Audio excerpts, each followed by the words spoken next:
Rhonda Heaton hoped she'd found the man of her dreams when she met gentle giant Bob Cash. Bob was like a gentleman from back when they would open the doors for you. She'd come home every day, happier than ever. She was head over heels. She was in love. But Rhonda's dream man was not who he seemed to be. No one had a clue what he was capable of doing.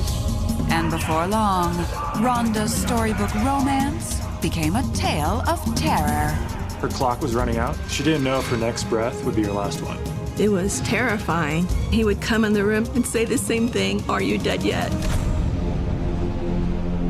When it comes to love and marriage, things aren't always as they seem.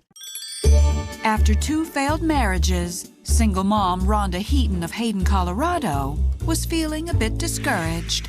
But that wasn't about to stop the 43-year-old dental assistant from looking for love. When you get married, you expect to get married and stay married. And with already having been married twice, it really put a little pressure on me to think, I really want to do this forever. So in the fall of 2005, Rhonda jumped into the online dating pool. I started reading the profiles and looking at pictures. I was looking for someone who was very honest, caring and giving, someone that wasn't a drinker or a smoker. Suddenly, Rhonda was drawn to the photo of a familiar-looking 51-year-old man named Robert Cash, a clerk at her neighborhood grocery store.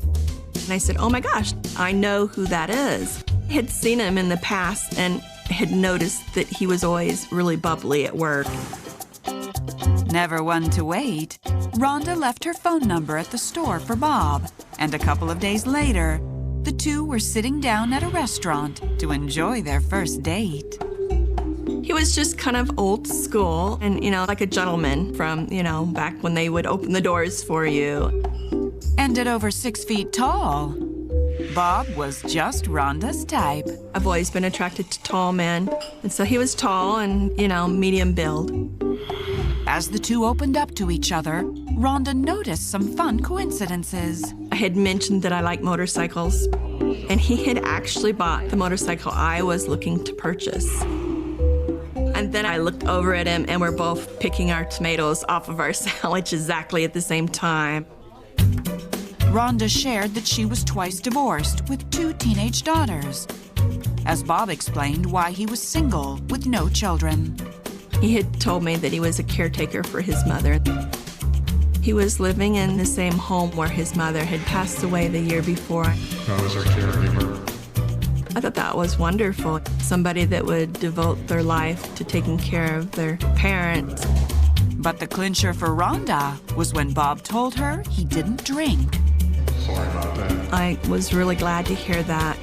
I don't drink. Once I dated a young man that had a severe drinking problem, so I was looking for someone that didn't have those issues. As the date ended, Rhonda couldn't help but feel she'd landed herself a keeper. And the feeling grew as the relationship took off at warp speed. My mom was walking on water. I remember she'd come home every day, happier than ever. She was head over heels. She was in love. So in November of 2005, 2 months and 2 days from their first date, Rhonda and Bob headed to the courthouse to make their union official. We did it on the sly. I didn't even tell my children. It was kind of exciting. I felt it was rushed. It was a surprise, not knowing, but she could talk about nothing other than how happy she was. The newlyweds were excited to start their new life together. So Rhonda and her daughters moved to Bob's house in Steamboat Springs, 24 miles away, to turn his bachelor pad into a sweet family home. Everything seemed perfect until the holidays came around. Bob's sister had invited us over for Thanksgiving. They were having wine with the meal, and Bob's sister had asked Bob if he wanted a glass. And I said, Bob doesn't drink.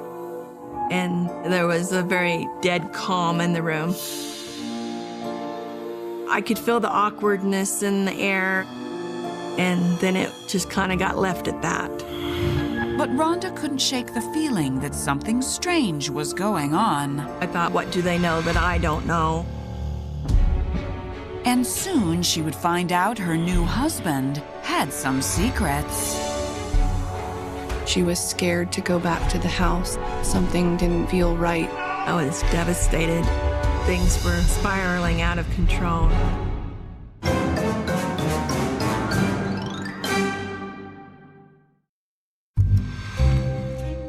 In November of 2005, after a stilted introduction to her new husband Bob's family, Rhonda Heaton focused on building a new life as a couple.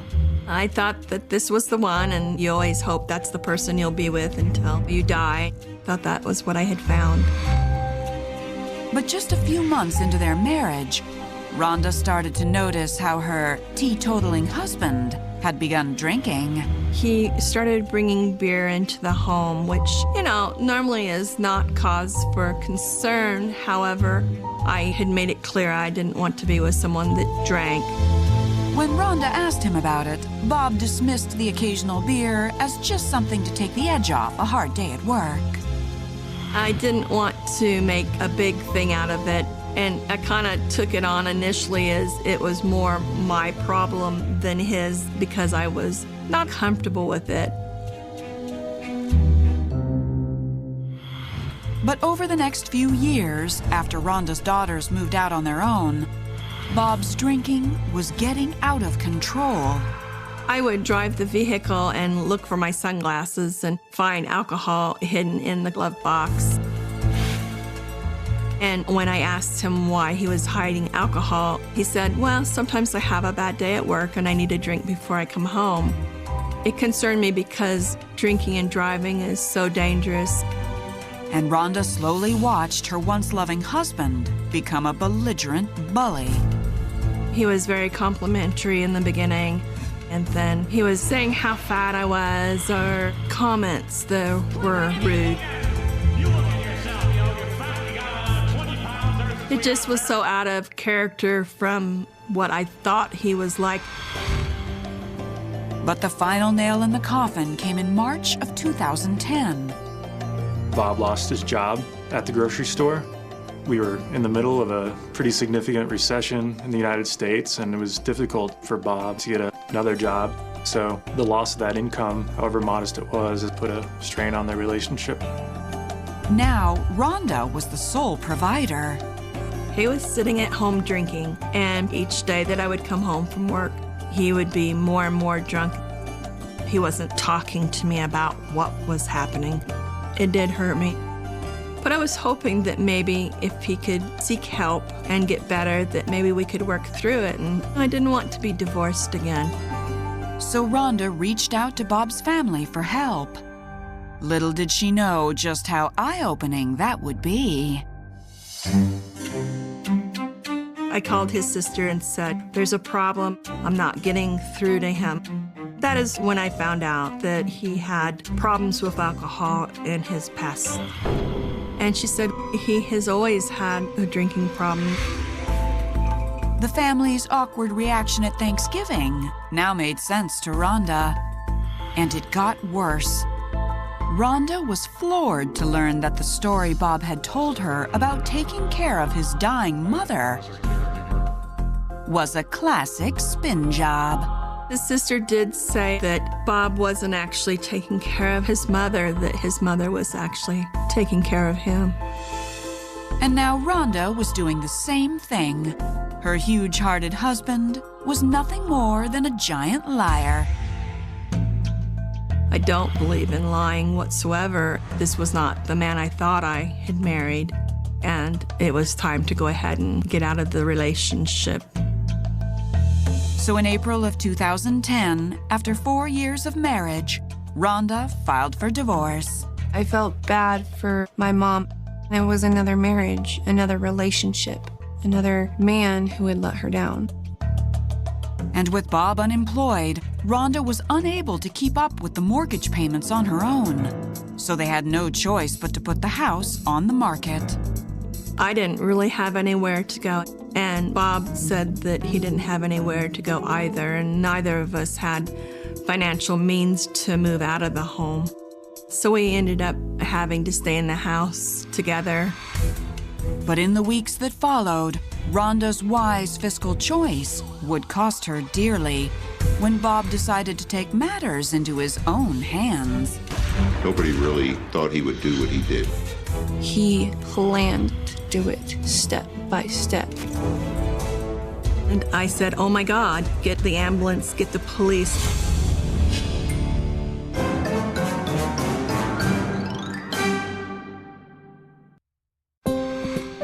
In April of 2010, Rhonda Heaton filed for divorce from her husband Bob and waited for their home to sell. I started sitting in my car in the parking lot after work until it was time to come home to go to bed because I didn't want to be in the home with him because he started having kind of peculiar behavior. He would follow me around the house as I did things and not ever be saying anything, just following me the whole time. I told the real estate agent that was selling our home, you need to get me out of this house. So Rhonda was grateful to her friend Jim when in June he offered to let her stay at his place in Vegas for a few days. But when Rhonda returned, Bob was waiting. He was upset with me that I hadn't told him exactly where I went, but we were already filed for a divorce. So we weren't in a relationship. Then one night when Rhonda came home from work, she got on the phone with Jim.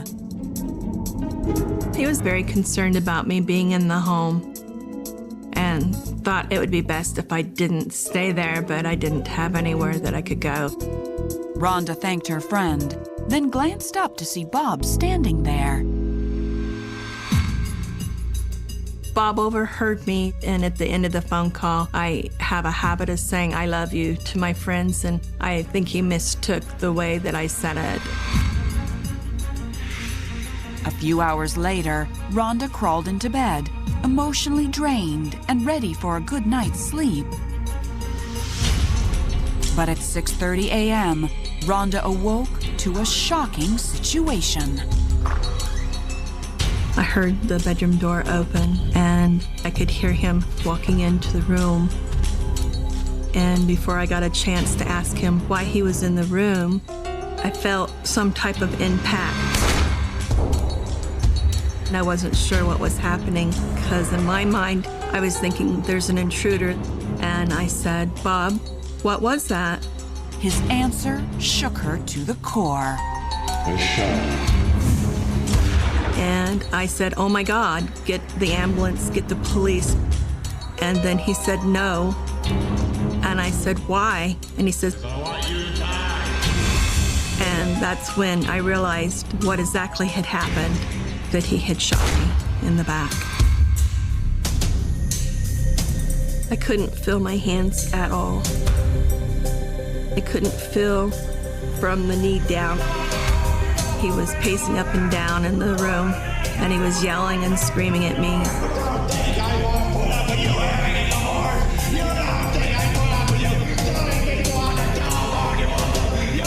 Just screaming at the top of his lungs. Bob turned and left the room, leaving Rhonda bleeding in her bed alone. The man who'd once taken Rhonda's breath away was now trying to take her life away. Rhonda said, I don't want to die. Within seconds, a shot was fired.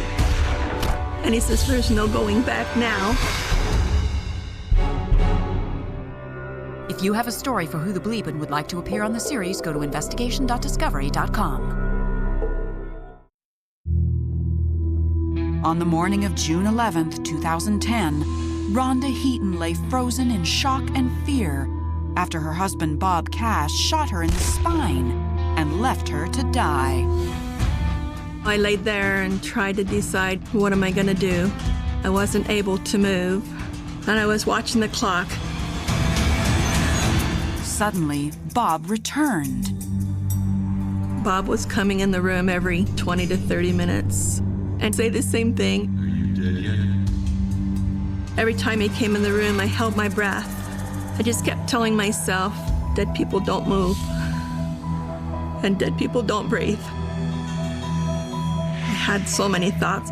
I just knew I couldn't leave this with my kids to live with, seeing their mother die this way. Almost 2 hours after shooting Rhonda, Bob came in to check on her once again. And he took my pulse on my neck. And I just kept praying that I was far enough gone that it wouldn't register. And I just held my breath. And he says, well, I guess you're dead now. Bob left the room again, and before long, Rhonda heard a sharp pounding at the door. Her co-workers, concerned when she didn't show up for work, had called the police. It was pounding so hard. And I thought, this is it. They're gonna come get me now and it will be all right. A few moments later, a shot rang out. The officers didn't know where the shot was fired at, where it came from, but at that point they retreated to a secure location and called for backup. A SWAT team arrived, and within minutes they burst through the doors. They found Rhonda clinging to life. Surprisingly, she was talking and obviously very upset, but still, it's surprising to see somebody with a gunshot wound to the back and still being able to function. Police discovered Bob in the other bedroom, barely alive.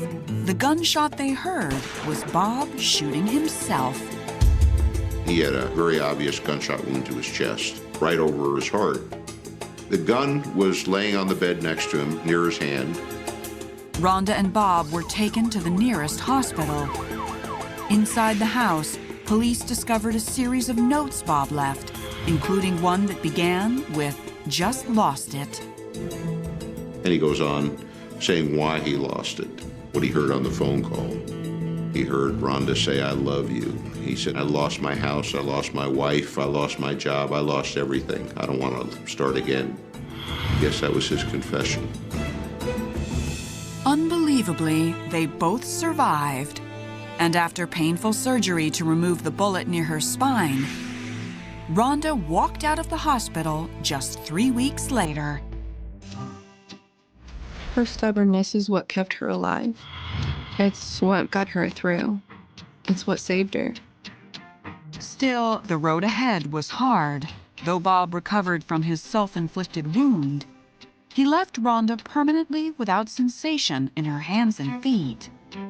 I tend to fall a lot. I tend to burn myself and cut myself.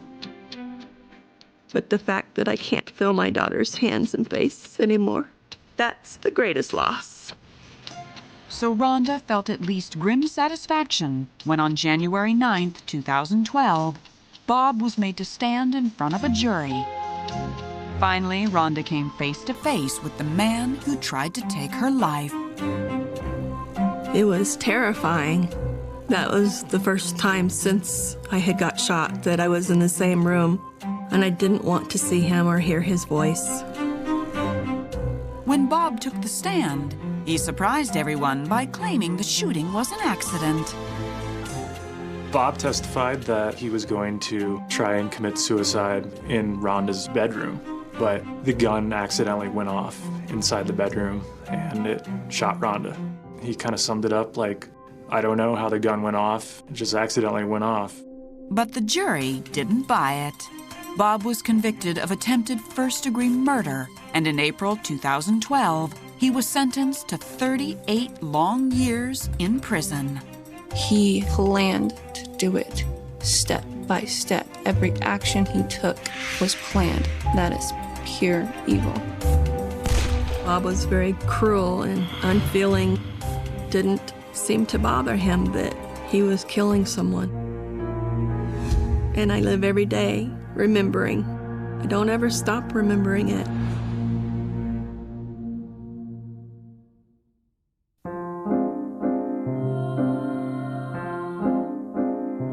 Today, Rhonda still struggles with the aftermath of Bob's torture. I don't like to have my back towards the door. I don't drive very far because I start having severe panic attacks. I don't trust people like I used to. If somebody you married is capable of this, what is everybody else capable of? Even though she still bears scars, Rhonda doesn't let them define her. I call it putting it on a shelf. It never goes away, ever. But you try to put it on a shelf because you have to keep going. You just make a new life. My mom has a set of wings, and if you let them go, she'll fly. She's an amazing person. It makes your heart so happy. And Rhonda even found new love, a nice, tall guy who proposed to her on a motorcycle ride. I just feel an instant relaxation when we're out. I feel free.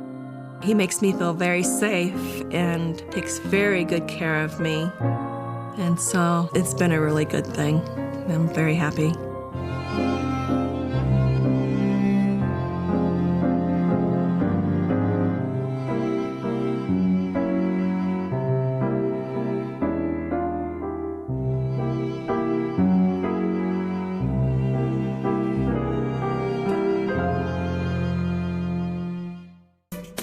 Kathleen Stymond relished the slow-paced New England lifestyle with her devoted, hard-working husband. Bruce was loving and a perfect father. We were in love. We had a really nice life. But Kathleen never suspected her husband was putting in overtime outside of the office. He was like Dr. Jekyll and Mr. Hyde. And soon she'd discover the shocking truth behind her husband's deadly obsession. He was perpetrating her as being a prostitute, as being the sex slave. This was personal, hateful, and ultimately evil. It was shocking. What kind of a monster was I married to? When it comes to love and marriage, things aren't always as they seem. In the summer of 1989, Kathleen Clark was busy climbing the corporate ladder as a stockbroker in Portsmouth, New Hampshire. I was just 22 and the world was my oyster, you know, wasn't looking really to get married or even be in a relationship or anything like that. But all that changed when she met a handsome coworker named Bruce Stymond.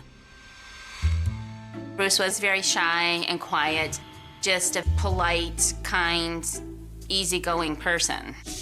One day, he wrote me a note asking to go out to lunch. It was kind of cute that he had written a note. I was like, sure. As the two chatted over lunch, Kathleen found herself intrigued by her date. He just had an air about him that was different than other guys. It felt like he really wanted to woo me and impress me. We started doing everything together. It was a whirlwind romance, and after 6 months of dating, Kathleen had no doubts when Bruce popped the question. Almost 2 years later, Kathleen and Bruce tied the knot on a gorgeous beach in Maine. It was a beautiful day. I was very, very happy. All my friends were with me. It was an awesome, awesome day. I could see how happy she was. They looked great together. It was just like a match made in heaven.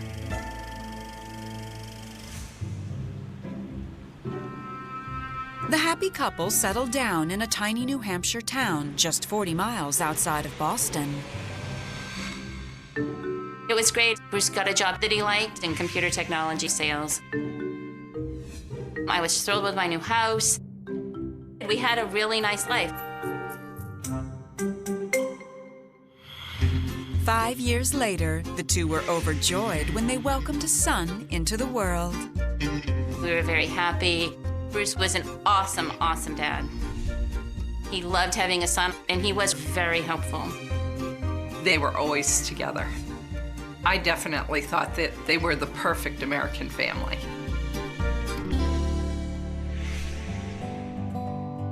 Over the next 13 years, Kathleen kept the home fires burning, while Bruce's job in IT sales sent him on regular travel. Bruce was gone more than he was home. But it was okay, it didn't bother me. You just get used to it. Our son and I were both very happy when Bruce would be coming home. But by the spring of 2011, whenever Bruce was around, Kathleen found it harder and harder to keep his attention. Bruce always liked his cell phone, but it became like almost an obsession. One night, we were at a friend's house for dinner, and the guys always go outside, and Bruce didn't even go out with them. He just stayed in the house, sitting on the couch, doing something on his phone. It became almost an embarrassment for me, to the point that I would say to him, "What are you doing on the phone?" I'm just checking some work emails, but I just needed a few more minutes. And after Bruce took on a new job, Kathleen noticed more bizarre behavior from her husband. Bruce was still working with government sales, but he was going at least twice a month to the DC area. Right around that time, he started being very nitpicky with me over everything. One morning I came down and he had every cabinet, every drawer, everything wide open in the kitchen. And I knew that he didn't like that I didn't close the doors completely shut, but it was creepy to come down and see that he had done that. It was just odd behavior over insignificant things. And when I tried to talk to him about it, he would just pass it off. "I'm under a lot of stress at work." So I'm like, maybe he is. I just didn't know what was going on with him. But I knew something was wrong. And Kathleen would soon discover the sweet, affable man she married was really a cold-hearted snake. There was something sinister going on. He launched an attack. There was nothing that this man would do. I was terrified. I knew my marriage was in trouble, but I never imagined that my son and I were in danger.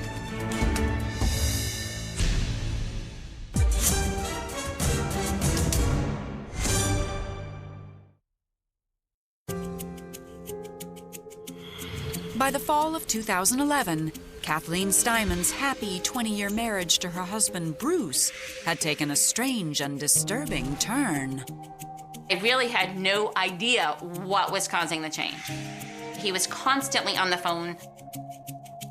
All of a sudden, it was like I couldn't do anything right. I couldn't say anything right. It just became very tense to be around him. Kathleen told me that Bruce got very demanding. I just thought that they were going through a rough patch. Soon, the tension between the Steinmans was unbearable. When I would hear the car pull in, I could feel my stomach drop. I'm like, "Oh, he's home now." So I just stayed away because I knew he was going to try to find something to pick a fight with me about. Like, he'd walk in one door, I'd go out the other. And Kathleen's friends noticed the change in Bruce, too. I did have one friend who said maybe he's having an affair. But Bruce was very, quiet, not really an outgoing guy. I just never, ever imagined him ever having an affair. But 2 days before Christmas, Kathleen had her first inkling that maybe her husband was hiding a secret.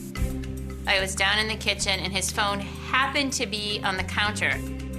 And it buzzed and he had gotten a text and it just said, "Not sure if I'm going to be here." Kathleen noticed the text was from a woman named Victoria. It wasn't a name that I recognized. I just saw the text and thought, "Oh my God, is that a woman? Maybe he really is having an affair." So I took it upstairs and just handed him the phone and said, "You've got a text, are you having an affair?" And he said, "Of course not." No, it's not. I said, "Then who is the text from?" Bruce humbly admitted that Victoria was a stripper friend of his buddy's, letting them know she wouldn't be dancing that night. I was really upset.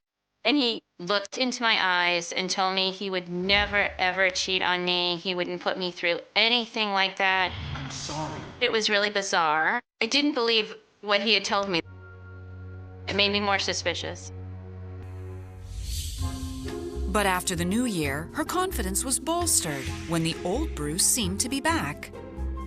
Bruce had asked me to go out to dinner one night. He told me that he knew he hadn't been treating me right and things were going to get better now.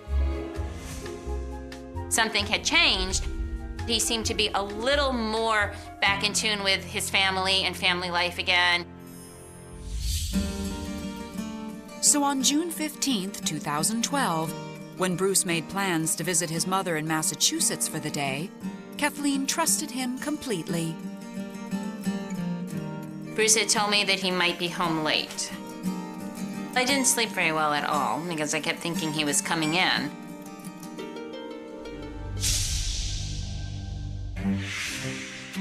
But the next morning, when she woke up alone, Kathleen realized Bruce hadn't come home at all. I tried calling him, but I went right into voicemail, and that was it. So it was very surprising because you couldn't pry the phone out of his hand for anything. I wasn't actually worried that something had happened to him. I was just angry at that point because Bruce had never done that before in the marriage. Before Kathleen could gather her thoughts, the phone rang. Bruce's brother called, which when I saw the caller ID was odd. His brother rarely called the house. And he had some shocking news for Kathleen. His brother said that Bruce had been arrested. I was just completely baffled. When Bruce's brother revealed the alarming charges against her husband, Kathleen knew her world would never be the same. He was like two totally different people. He just lost control. I was absolutely shocked. And I thought, oh my God, what could he possibly have done?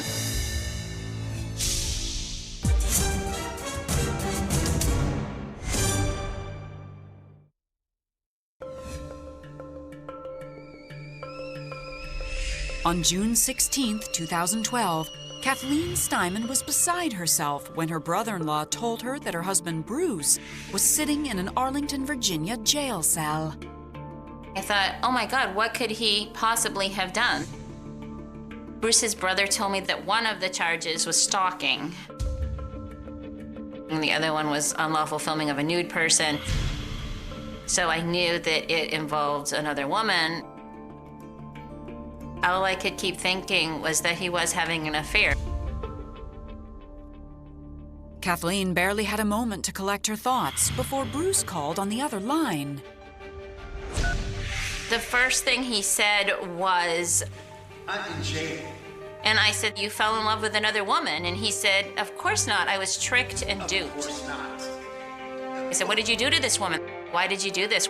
And he just kept saying, she owed me money, she owed me money. And he said, I'm gonna need help.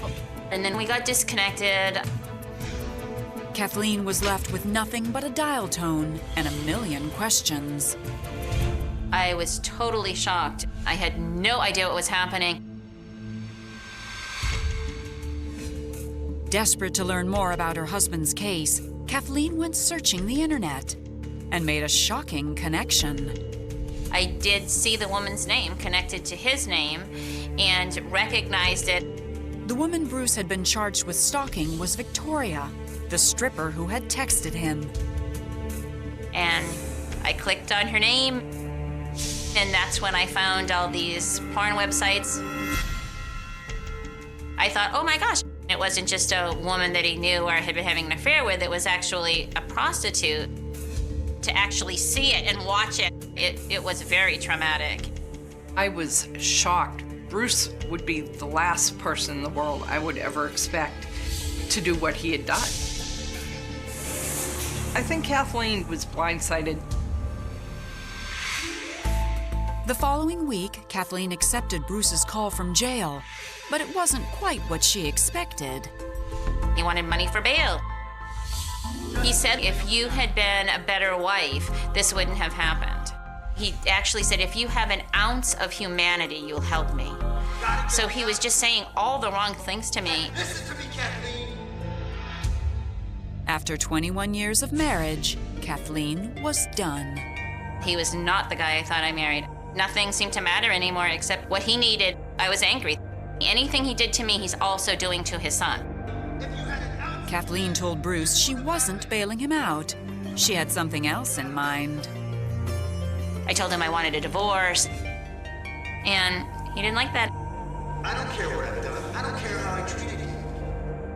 He was almost belligerent. So it just made me angry that he was so selfish and so narcissistic. But even behind bars, Bruce was able to use his allowed phone calls to wreak havoc on Kathleen's life. The day after that phone call, my cell phone was shut off, and I just thought the bill was due and Bruce is in jail and he didn't pay it, so that's why the phone was shut off. But then I started getting bounced check notices.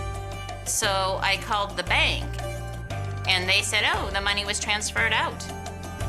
Kathleen was shocked to discover that Bruce had removed almost all of their savings.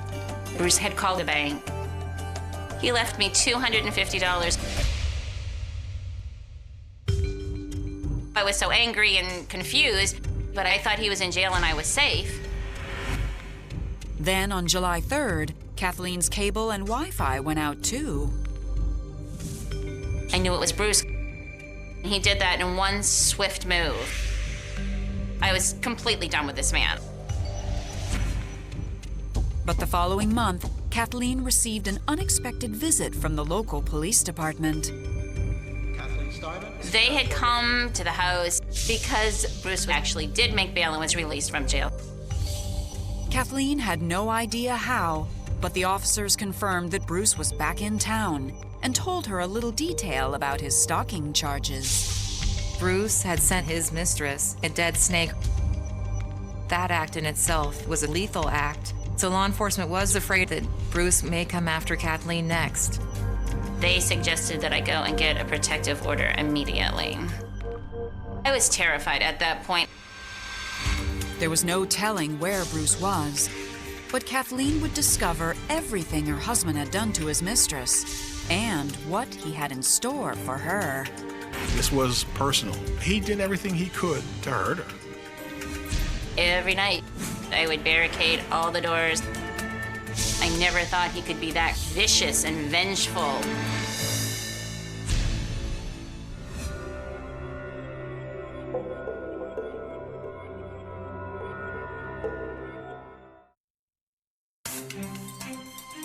In July of 2012, Kathleen Steinman was horrified when police informed her that her estranged husband, Bruce, had made bail and was back in the area while awaiting trial.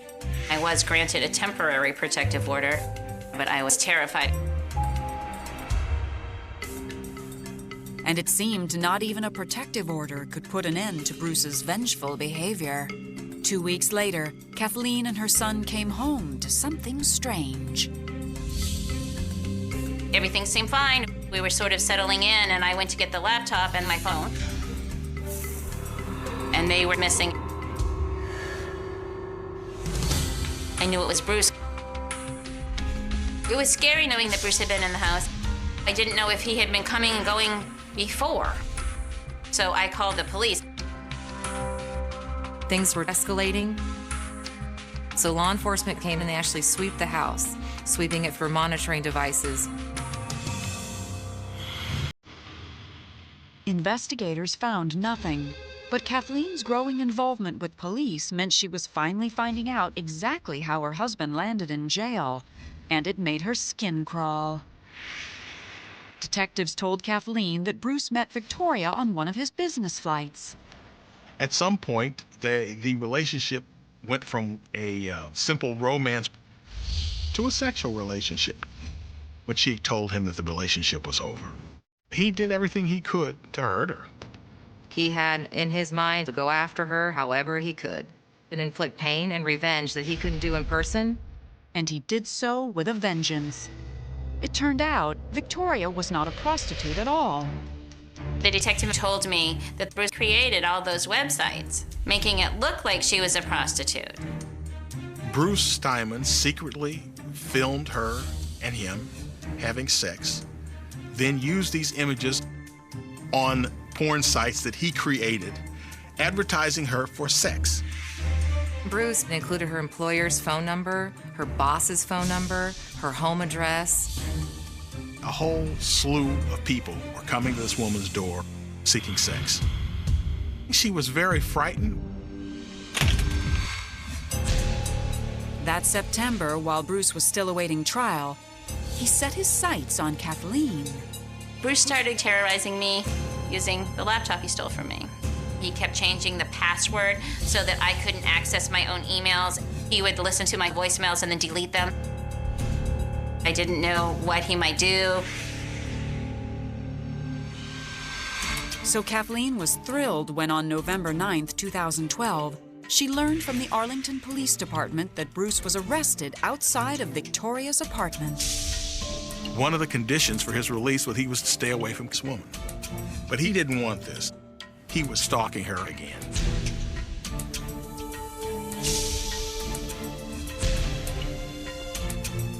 The police were staking out the apartment, and they caught him red-handed.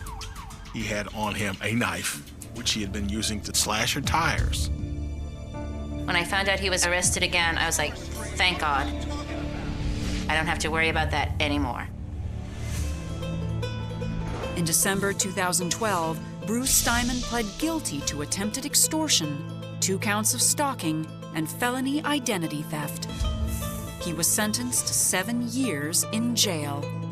It's very difficult for me to come to terms with the fact that someone I love would be capable of doing these things to anyone, let alone his own child and to me. There's no answer for it. There's no reason for it.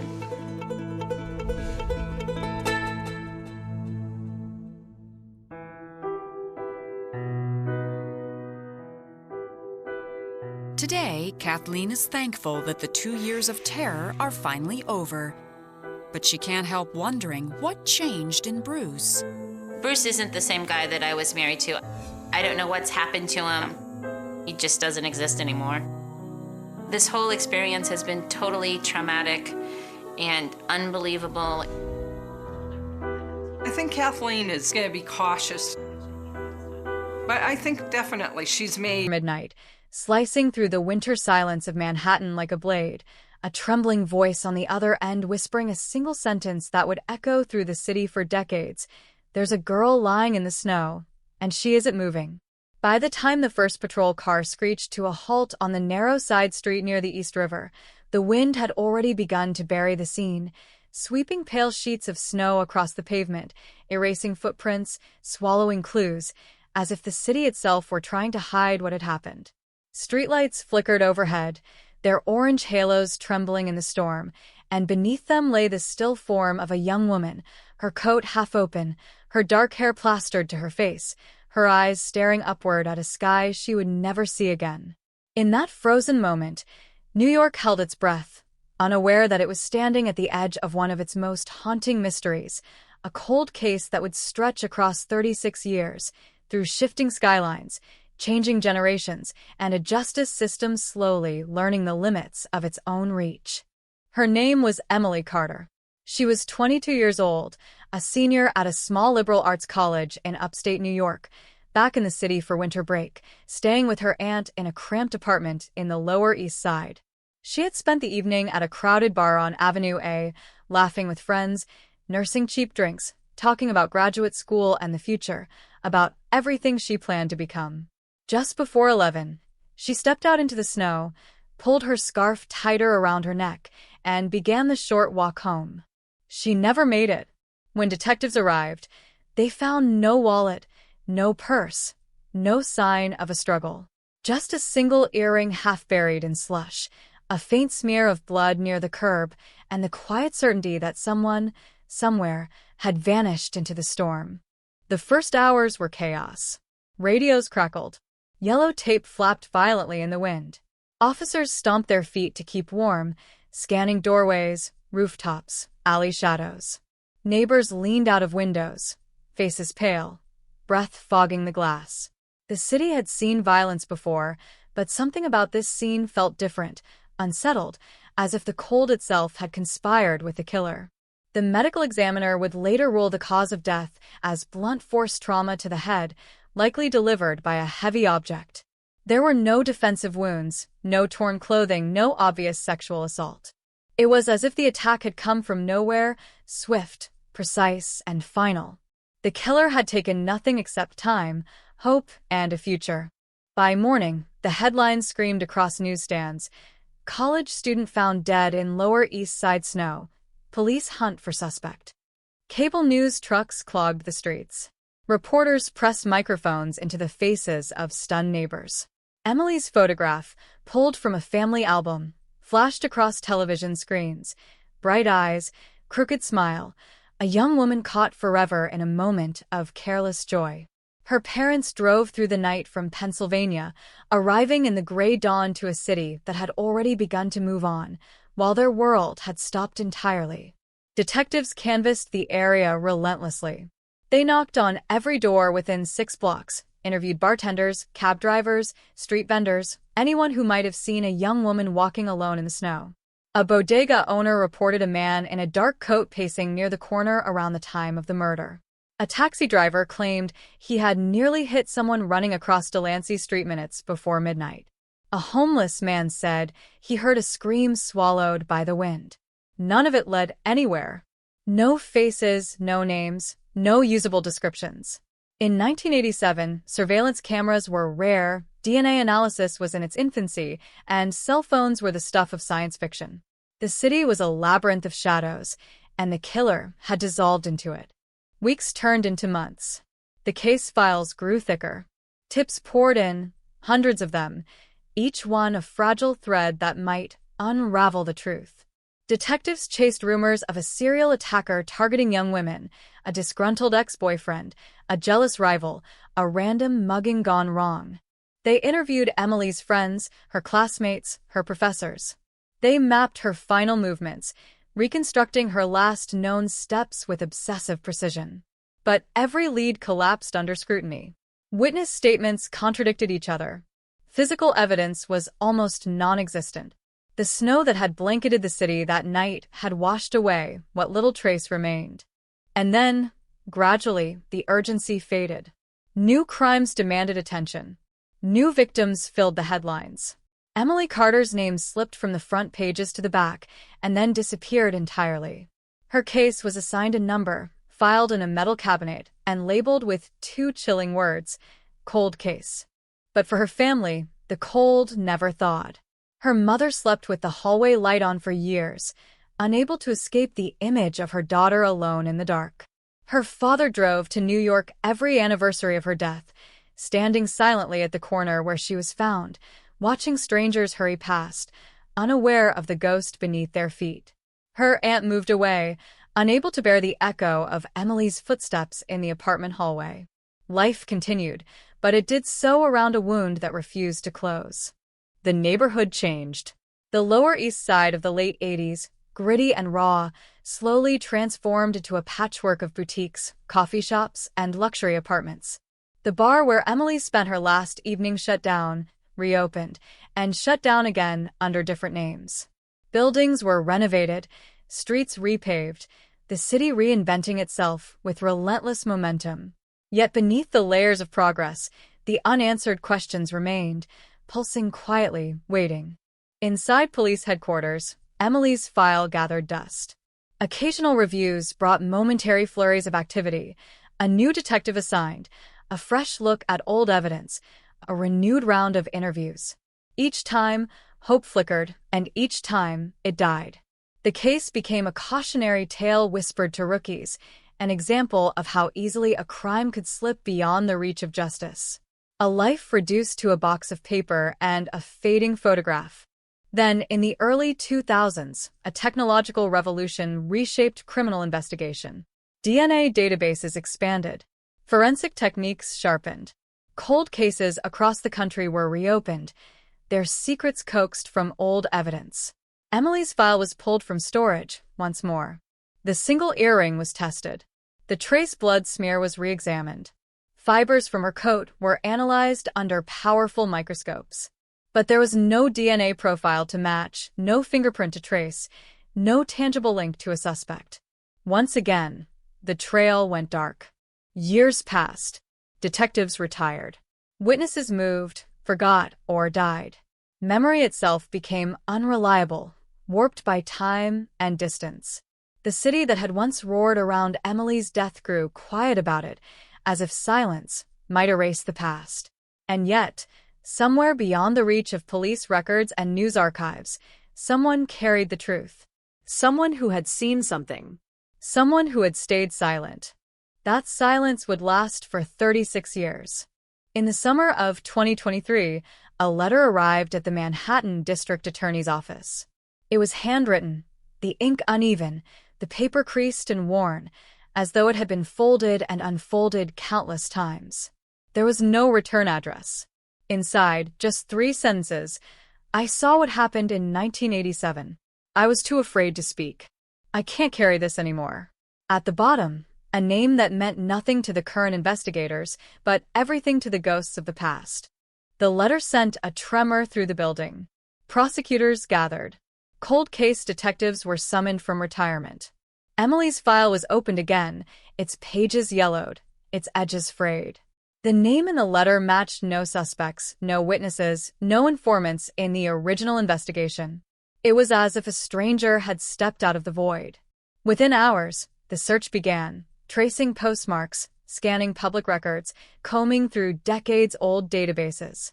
They found a woman living quietly in a small town in upstate New York, working as a school librarian, a life defined by routine and isolation. When detectives knocked on her door, she reportedly collapsed into tears before they spoke a word. Her story would shake the foundation of the case. But for now, all they had was the knowledge that the silence had finally broken, that a voice long buried was ready to speak. And in that fragile moment, the city leaned forward, listening. Because somewhere in the shadows of 1987, beneath the falling snow and flickering streetlights, a secret had been sealed. A truth hidden behind fear, behind youth, behind the paralyzing weight of consequences. And now, after 36 years, that truth was clawing its way back into the light, threatening to expose not just a killer, but a chain of events so unsettling, so deeply rooted in human weakness, that it would force everyone involved to confront the uncomfortable reality of how easily justice can be delayed, distorted, and denied. The streets where Emily had walked were crowded again, alive with laughter, music, and the pulse of a city that never sleeps. But beneath that energy lingered an echo, a distant footstep in the snow, a final breath carried away by the wind. And as investigators prepared to reopen one of New York's most haunting cold cases, a single question hung in the air, heavy and unresolved. If the truth had been known all along, why had it taken so long to surface, and what price had been paid for that silence? The woman who opened the door stood motionless as the detectives introduced themselves, her fingers tightening around the edge of the frame, knuckles whitening, eyes darting past them as if she expected someone else to be standing there, someone from a different lifetime, someone she had spent decades trying not to remember. Her name was Sarah Mitchell, 58 years old, a school librarian whose days were measured in whispers and dust, whose nights were ruled by the same dream she had never managed to outrun. Snow falling under flickering streetlights, a young woman's body crumpling to the pavement, and a scream that never quite escaped her own throat.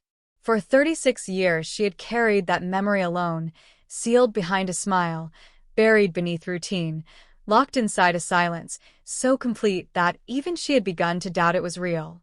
But now the door was open, and the past was standing on her porch. Inside, the house was immaculate, almost sterile, the air scented faintly with lemon cleaner and old paper.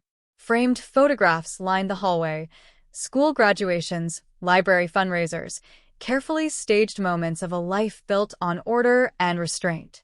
There was no trace of chaos here, no hint of the storm that had once torn through her existence. As they sat at the small kitchen table, Sarah wrapped both hands around a mug of untouched tea, her breathing shallow, her shoulders hunched forward as if bracing for impact. When she finally spoke, her voice was barely audible, a thin thread stretched across 3 decades of fear. She had been 22 in 1987, newly arrived in New York, sharing a cramped apartment a few blocks from where Emily Carter was killed. That night, she said, she had left her building to buy cigarettes, stepping into the snow just minutes before midnight. The street was quiet, muffled by the storm, the usual city roar reduced to a distant hum.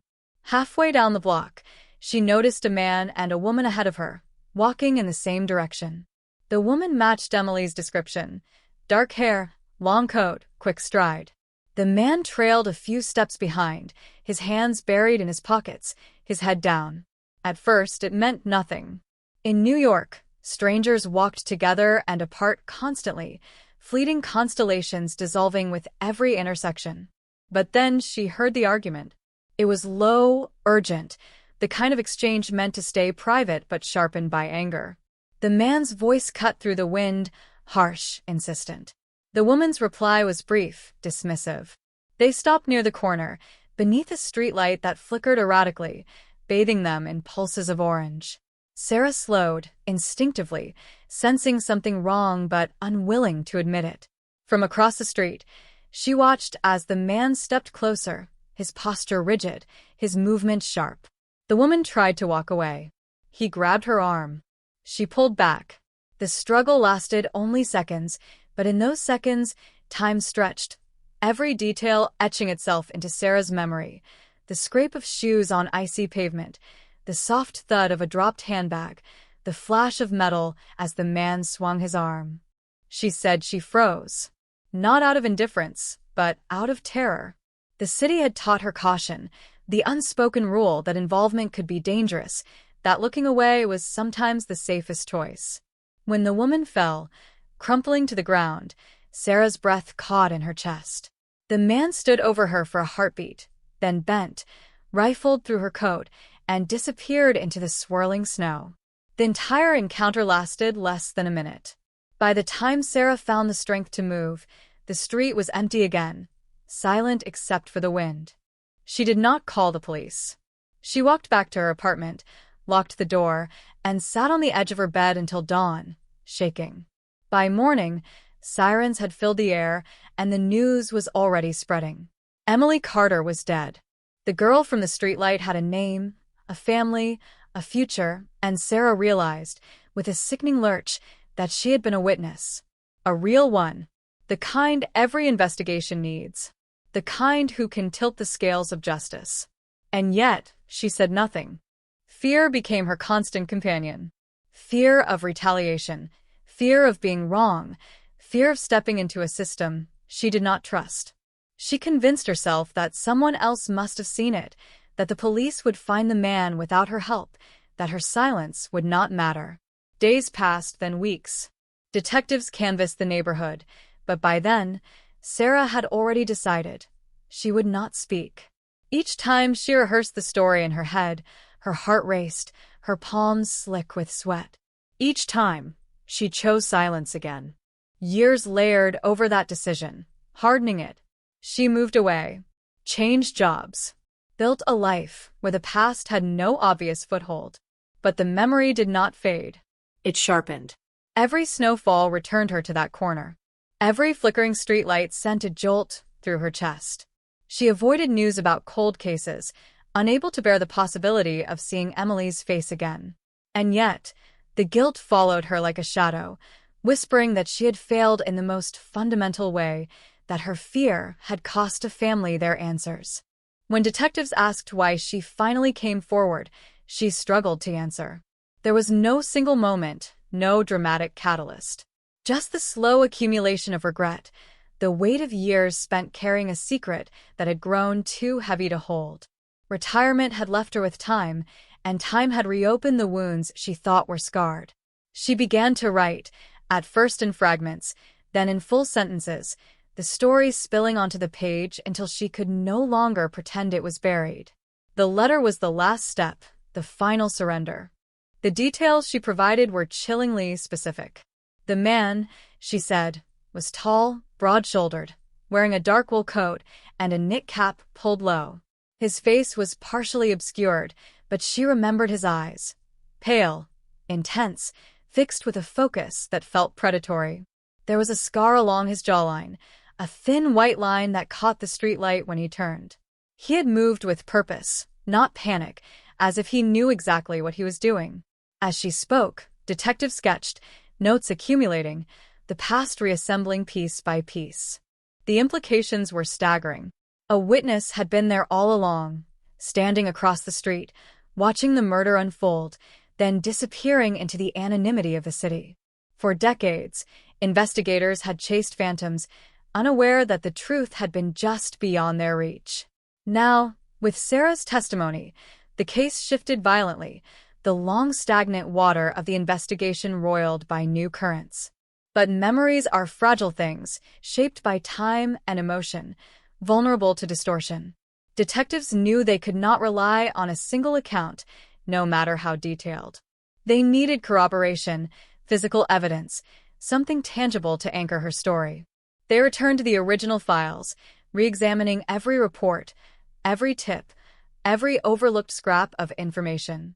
And there, buried among hundreds of pages, they found it. A brief note from a patrol officer, scribbled in haste, describing an anonymous call placed at 12:07 a.m., reporting a disturbance near the corner where Emily was found.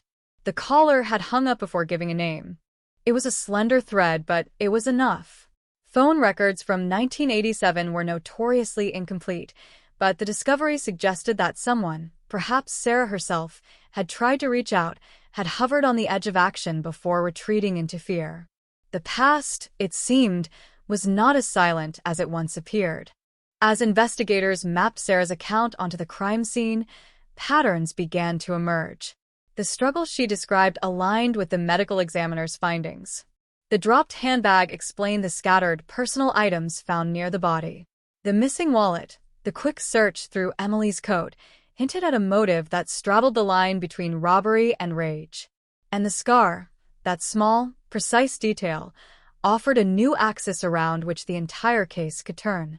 Detectives began to search old arrest records, mugshots, hospital files, any documentation that might reveal a man in the neighborhood at the time with a facial scar. The task was monumental. Thousands of possibilities flooded their screens. But now, for the first time in decades, the investigation had direction. A shape was forming in the darkness, a silhouette sharpening into focus. Yet, even as hope surged, uncertainty lingered. 36 years had altered the city beyond recognition. Suspects had aged, moved, vanished, or died. Evidence had degraded. Memories had blurred. The pursuit of truth would be a race against time, against decay, against the relentless erosion of certainty. And somewhere, perhaps just beyond the reach of their databases and search warrants, the man from the streetlight was living a life built on the assumption that the past was safely buried. He was wrong, because silence, once broken, cannot be restored. And the words Sarah Mitchell had finally released into the world were already moving, rippling outward, disturbing the calm surface of a case that had slept for more than 3 decades. The snow had melted long ago. The streetlights had been replaced. But the moment of violence, frozen in her memory, was alive again, pulsing with new urgency, demanding to be seen, to be acknowledged, to be answered. The search began in silence, behind closed doors and dimly lit offices, where detectives hunched over aging files and flickering monitors, chasing the faint outline of a man who had slipped through the cracks of history. Every database query, every dusty folder pulled from storage, felt like an excavation, a careful brushing away of time in the hope of uncovering something solid beneath. The scar along the jawline became their anchor, a thin white line cutting through decades of obscurity, guiding their eyes across endless rows of mugshots, hospital intake forms, emergency room logs, and parole records. It was a detail both precise and maddeningly fragile, the kind that could vanish with a beard, a change of hairstyle, or the simple erosion of memory. In 1987, the Lower East Side was a volatile mix of poverty, addiction, and violence, a place where transient populations overlapped and identities shifted daily. Shelters overflowed. SRO hotels cycled through tenants at a dizzying pace. Men arrived, disappeared, reappeared under different names. Tracking anyone through that labyrinth required not just persistence, but imagination. Investigators mapped the neighborhood as it once was, layering old zoning plans over modern satellite images, reconstructing vanished alleys, demolished buildings, forgotten doorways. They sought out retired patrol officers, detectives long removed from the job, anyone who might recall a scarred face or a volatile temper. One name surfaced repeatedly in those conversations, drifting up from the sediment of the past: Michael O'Rourke. He had been a familiar presence on the Lower East Side in the mid-'80s, a tall, broad-shouldered man with a reputation for violence and a string of petty arrests. Assault, robbery, disorderly conduct. His mugshot from 1986 showed a pale-eyed stare and, unmistakably, a thin scar tracing the line of his jaw. The wound, according to an old police report, came from a bar fight, a broken bottle wielded by a man who never learned O'Rourke's name. At the time of Emily Carter's murder, O'Rourke had been living in a flophouse 2 blocks from the crime scene. He had no fixed employment, drifting between odd jobs and short stints of construction work. He drank heavily. He fought often. And, according to several former acquaintances, he had a volatile temper that flared without warning. On paper, he was a perfect fit for the silhouette Sarah Mitchell had described. But paper was not proof, and in the absence of physical evidence, suspicion alone meant nothing. Detectives traced O'Rourke's movements after 1987, following a paper trail that zigzagged across the country. In 1989, he was arrested in New Jersey for aggravated assault, serving 18 months in state prison. In the mid-90s, he resurfaced in Ohio, working at a meatpacking plant before vanishing again. By 2003, he was living under a slightly altered name in rural Pennsylvania, married, with 2 children, coaching a youth baseball team, his criminal past buried beneath a veneer of domestic stability. The transformation was jarring, a reminder of how easily time can reshape even the most violent lives. When detectives finally located him, he was 61 years old, his hair gray, his posture stooped, the scar along his jaw softened by age, but still visible, a faint ghost of the wound that had once defined him. He opened the door to his modest home with a look of mild confusion, the expression of a man unaccustomed to unexpected visitors, let alone law enforcement. As they introduced themselves, something flickered behind his eyes, a subtle tightening, a hesitation so brief it might have gone unnoticed by anyone less attuned to human fracture lines. Inside, his wife sat rigid on the couch, her face pale, her hands clasped tightly in her lap.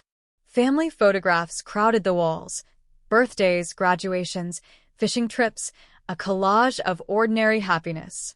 O'Rourke listened as detectives explained the reason for their visit, the reopening of a 1987 cold case, the emergence of a new witness. He denied any involvement, his voice steady, his gaze unwavering. He claimed he barely remembered New York, that the years had blurred together, that he had nothing to do with the death of a young woman he had never met. But when shown Emily's photograph, his jaw tightened, the muscles along his neck tensing as if bracing for a blow. They did not arrest him. Not yet. Instead, they asked questions, probing gently, circling the edges of his past. Where had he been on the night of December 12, 1987? Who could vouch for him? His answers were vague, inconsistent, a fog of half-formed memories and convenient amnesia. He mentioned a bar, then corrected himself. Claimed he had been alone, then suggested he might have been with friends whose names he could not recall. Each contradiction deepened the unease, the sense that beneath the calm surface, something was shifting. Back in New York, prosecutors debated their next move. Sarah Mitchell's testimony was compelling, but fragile, vulnerable to attack by defense attorneys eager to dismantle a memory nearly 4 decades old. They needed something more, a physical link, a confession, a witness willing to step out of the shadows. The pressure mounted, not just from the legal constraints, but from the weight of expectation. Emily's family had been notified. Her parents, now elderly, returned to the city once more, their hope tempered by years of disappointment, their hearts braced for another collapse. Investigators turned to forensic genealogy, a technique that had cracked other cold cases by tracing distant relatives through DNA databases. But Emily's case offered no biological material suitable for analysis. The snow, the rain, the passage of time had stripped the scene of its molecular secrets. The killer had left nothing behind, or so it seemed. Then, in a stroke of improbable fortune, a retired evidence technician contacted the department after seeing a news segment about the reopened case. He claimed that in 1987, a small blood-stained cloth had been recovered from a storm drain near the scene, logged as unrelated debris and stored with miscellaneous items.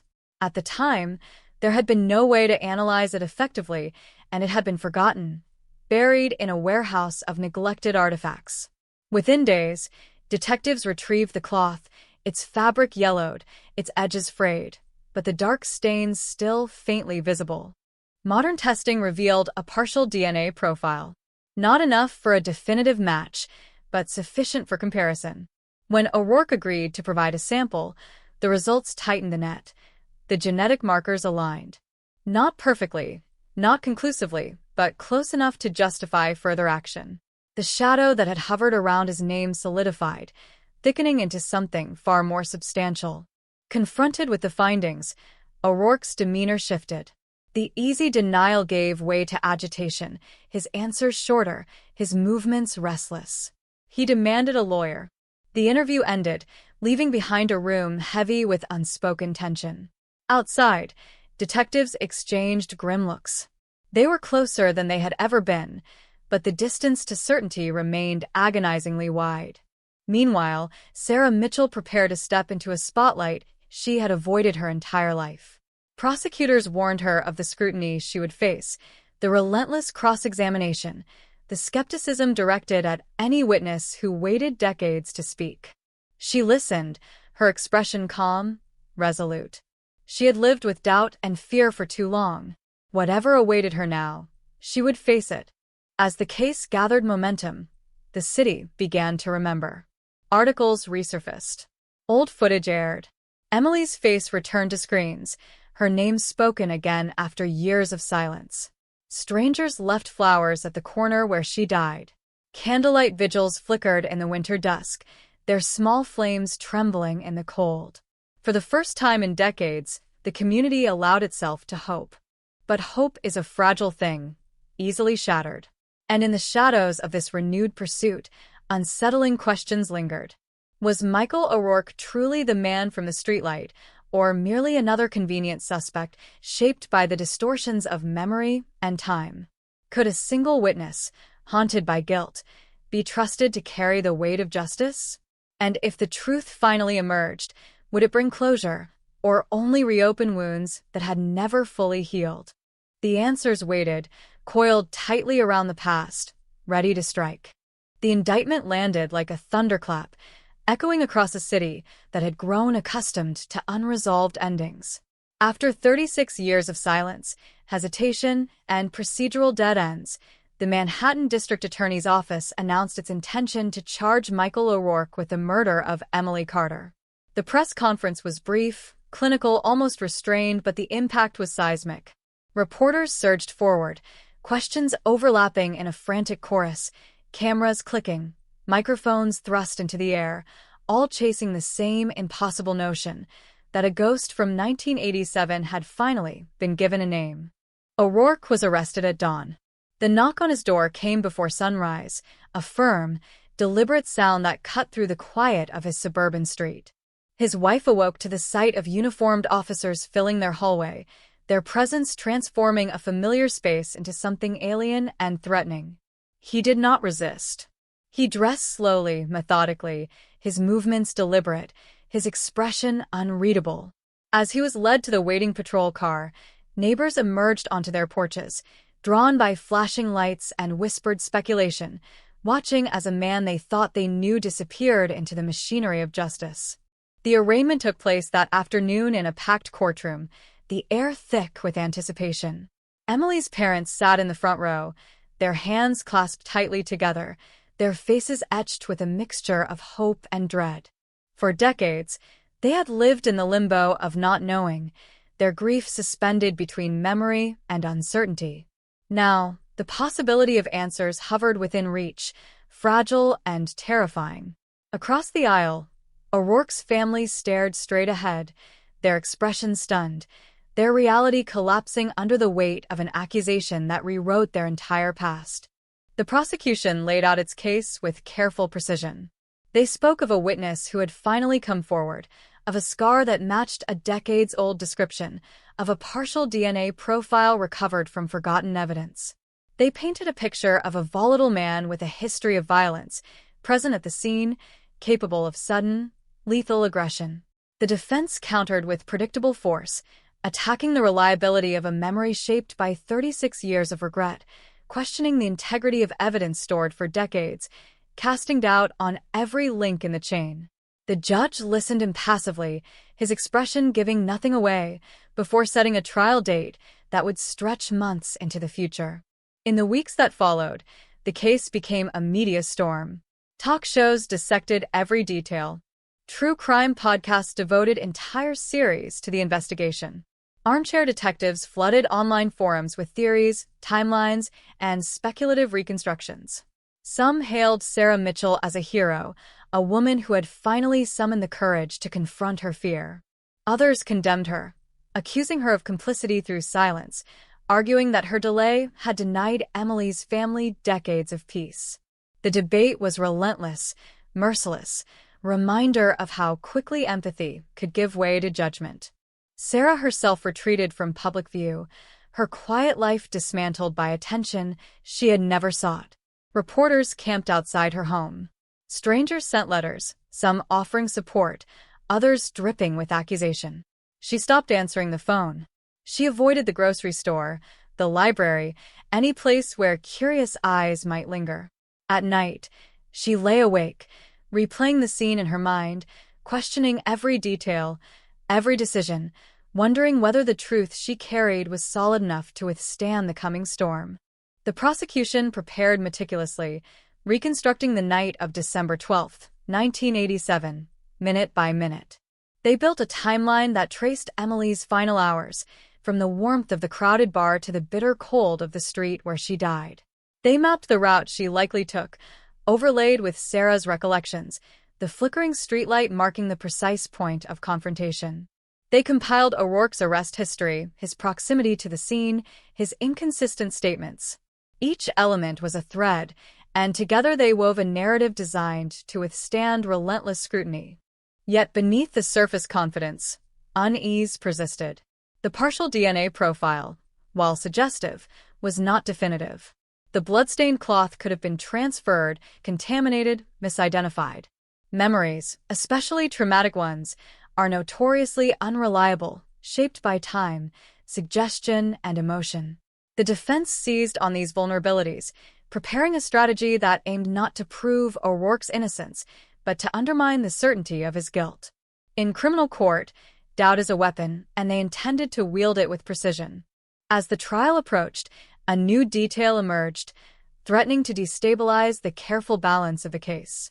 A former acquaintance of O'Rourke contacted investigators, claiming that in the months following Emily's murder, O'Rourke had abruptly changed his behavior. He stopped frequenting the neighborhood bars. He withdrew from familiar haunts. He began talking about leaving New York, about starting over somewhere no one knew his name. At the time, it had seemed unremarkable, another restless shift in a transient life.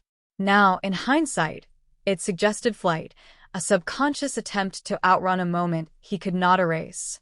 But the witness's credibility was fragile, his own past riddled with substance abuse and petty crime. The defense quickly moved to discredit him, framing his testimony as opportunistic, motivated by the lure of attention or reward.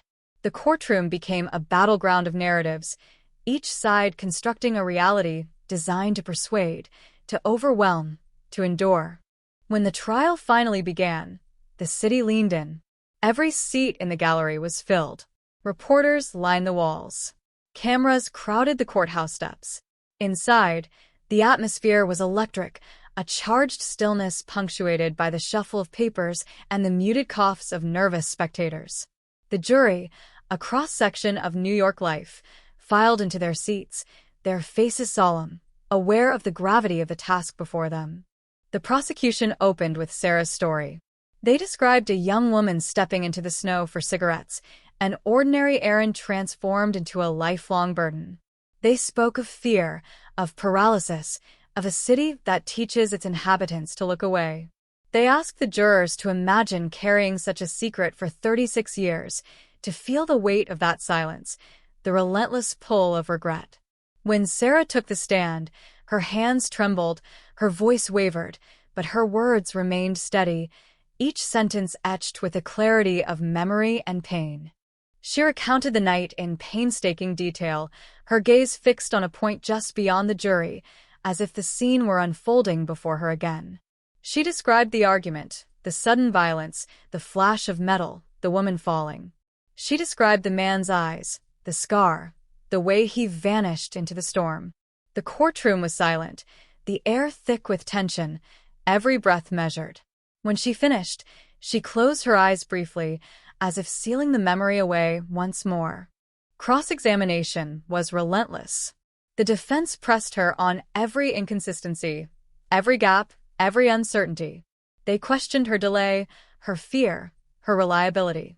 They suggested her memory had been shaped by years of guilt, that she had unconsciously filled in blanks with information absorbed from media coverage. They asked how she could be certain, after so long, that the man she saw was the defendant. Sarah held her ground, but the strain was visible, each question a fresh incision into an old wound. Next came the forensic evidence, the blood-stained cloth, the partial DNA profile. Experts testified about contamination risks, statistical probabilities, the limits of certainty. The numbers blurred, the science complex, the conclusions cautious. It was a world away from the simplicity of television dramas, where a single test delivers absolute truth. Here, everything existed in shades of gray, probabilities stacked against probabilities, each side claiming the upper hand. As the days wore on, fatigue settled over the courtroom, but the tension never eased. Each witness added a layer, each argument a new angle, the truth shifting and reshaping with every passing hour. Emily's parents watched from their seats, their faces a study in endurance, their hope flickering like a candle in a drafty room. And then, just as the trial seemed to settle into a predictable rhythm, the defense unveiled a revelation that sent shockwaves through the proceedings. They presented evidence suggesting that another man, a transient drifter with a violent history, had been in the area that night, a man whose description bore a troubling resemblance to the silhouette Sarah had described. His name had surfaced briefly in the original investigation, dismissed for lack of evidence, forgotten in the chaos of the times. Now, resurrected, it threatened to fracture the prosecution's narrative, introducing a new axis of doubt. The courtroom buzzed with murmurs as the implications sank in. If another suspect existed, one who fit the profile, one who had slipped away unnoticed, then everything shifted. The case, once a narrow corridor leading toward O'Rourke, widened into a maze of possibility. The past, it seemed, was not done offering up its shadows. Outside, snow began to fall, soft and steady, dusting the city in a familiar white. On the streets below the courthouse, pedestrians hurried beneath umbrellas, unaware of the echoes unfolding above them, the reverberations of a winter night long ago. And somewhere, beneath the weight of memory and anticipation, the truth waited, elusive and fragile, balanced on the edge of revelation or collapse. The name hit the courtroom like a dropped glass, sharp and unmistakable, the sound of something fragile shattering against stone. Daniel Reyes, a transient laborer, a drifter who had slipped through New York in the late 80s, leaving behind a trail of minor arrests, bar fights, and unresolved accusations. His file, buried deep within the original investigation, had been dismissed almost as quickly as it had surfaced, eclipsed by more immediate suspects and the chaos of a city drowning in crime. Now, resurrected by the defense, it threatened to detonate the fragile architecture of the prosecution's case. Reyes had lived in a derelict building just 4 blocks from where Emily Carter was killed. He matched Sarah Mitchell's description in unsettling ways. Tall, broad, intense eyes, a scar along the jaw that, according to an old booking photograph, mirrored the thin white line she had described. In 1987, he had been arrested twice for violent altercations, once involving a metal pipe. Both incidents occurred within weeks of Emily's death. After January 1988, his trail went cold. No stable address. No consistent employment. Just fragments scattered across the country, a man dissolving into anonymity. The defense framed him as the true shadow behind the streetlight, a forgotten suspect overlooked by a rushed and flawed investigation, now buried beneath the convenient certainty of hindsight. They argued that Sarah's memory, shaped by decades of guilt, had latched onto O'Rourke because he fit a narrative, not because he was truly the man she saw. They suggested that the scar, the height, the presence in the neighborhood, all aligned more convincingly with Reyes, a man whose violent tendencies were documented, whose disappearance after the murder hinted at flight. The prosecution countered with urgency, scrambling to reassemble their narrative. They acknowledged Reyes' existence, but emphasized the lack of direct evidence tying him to the crime. No eyewitness. No forensic link. No confession. His shadow, they argued, was a phantom conjured by the defense to fracture a case built on careful reconstruction. O'Rourke, they maintained, remained the only suspect bound by testimony, proximity, and biological suggestion. But doubt had been planted, and doubt is stubborn. It grows in the cracks, widening them, weakening even the most confident structures. Jurors exchanged glances, their faces tight with concentration, aware that the story they were being asked to believe now contained competing truths, each plausible, each incomplete. Detectives, caught between legal strategy and investigative instinct, reopened Reyes' trail with renewed urgency. They scoured decades-old records, chasing whispers through abandoned buildings, shuttered shelters, and forgotten police logs. They located a former roommate, now living in a halfway house in Brooklyn, who claimed Reyes had returned home late on the night of December 12, 1987, his clothes damp, his knuckles bruised, his eyes wild. According to the man, Reyes had said only one thing before collapsing onto his mattress: "I messed up." The statement was explosive, but fragile, resting on the memory of a man who admitted to years of addiction and instability.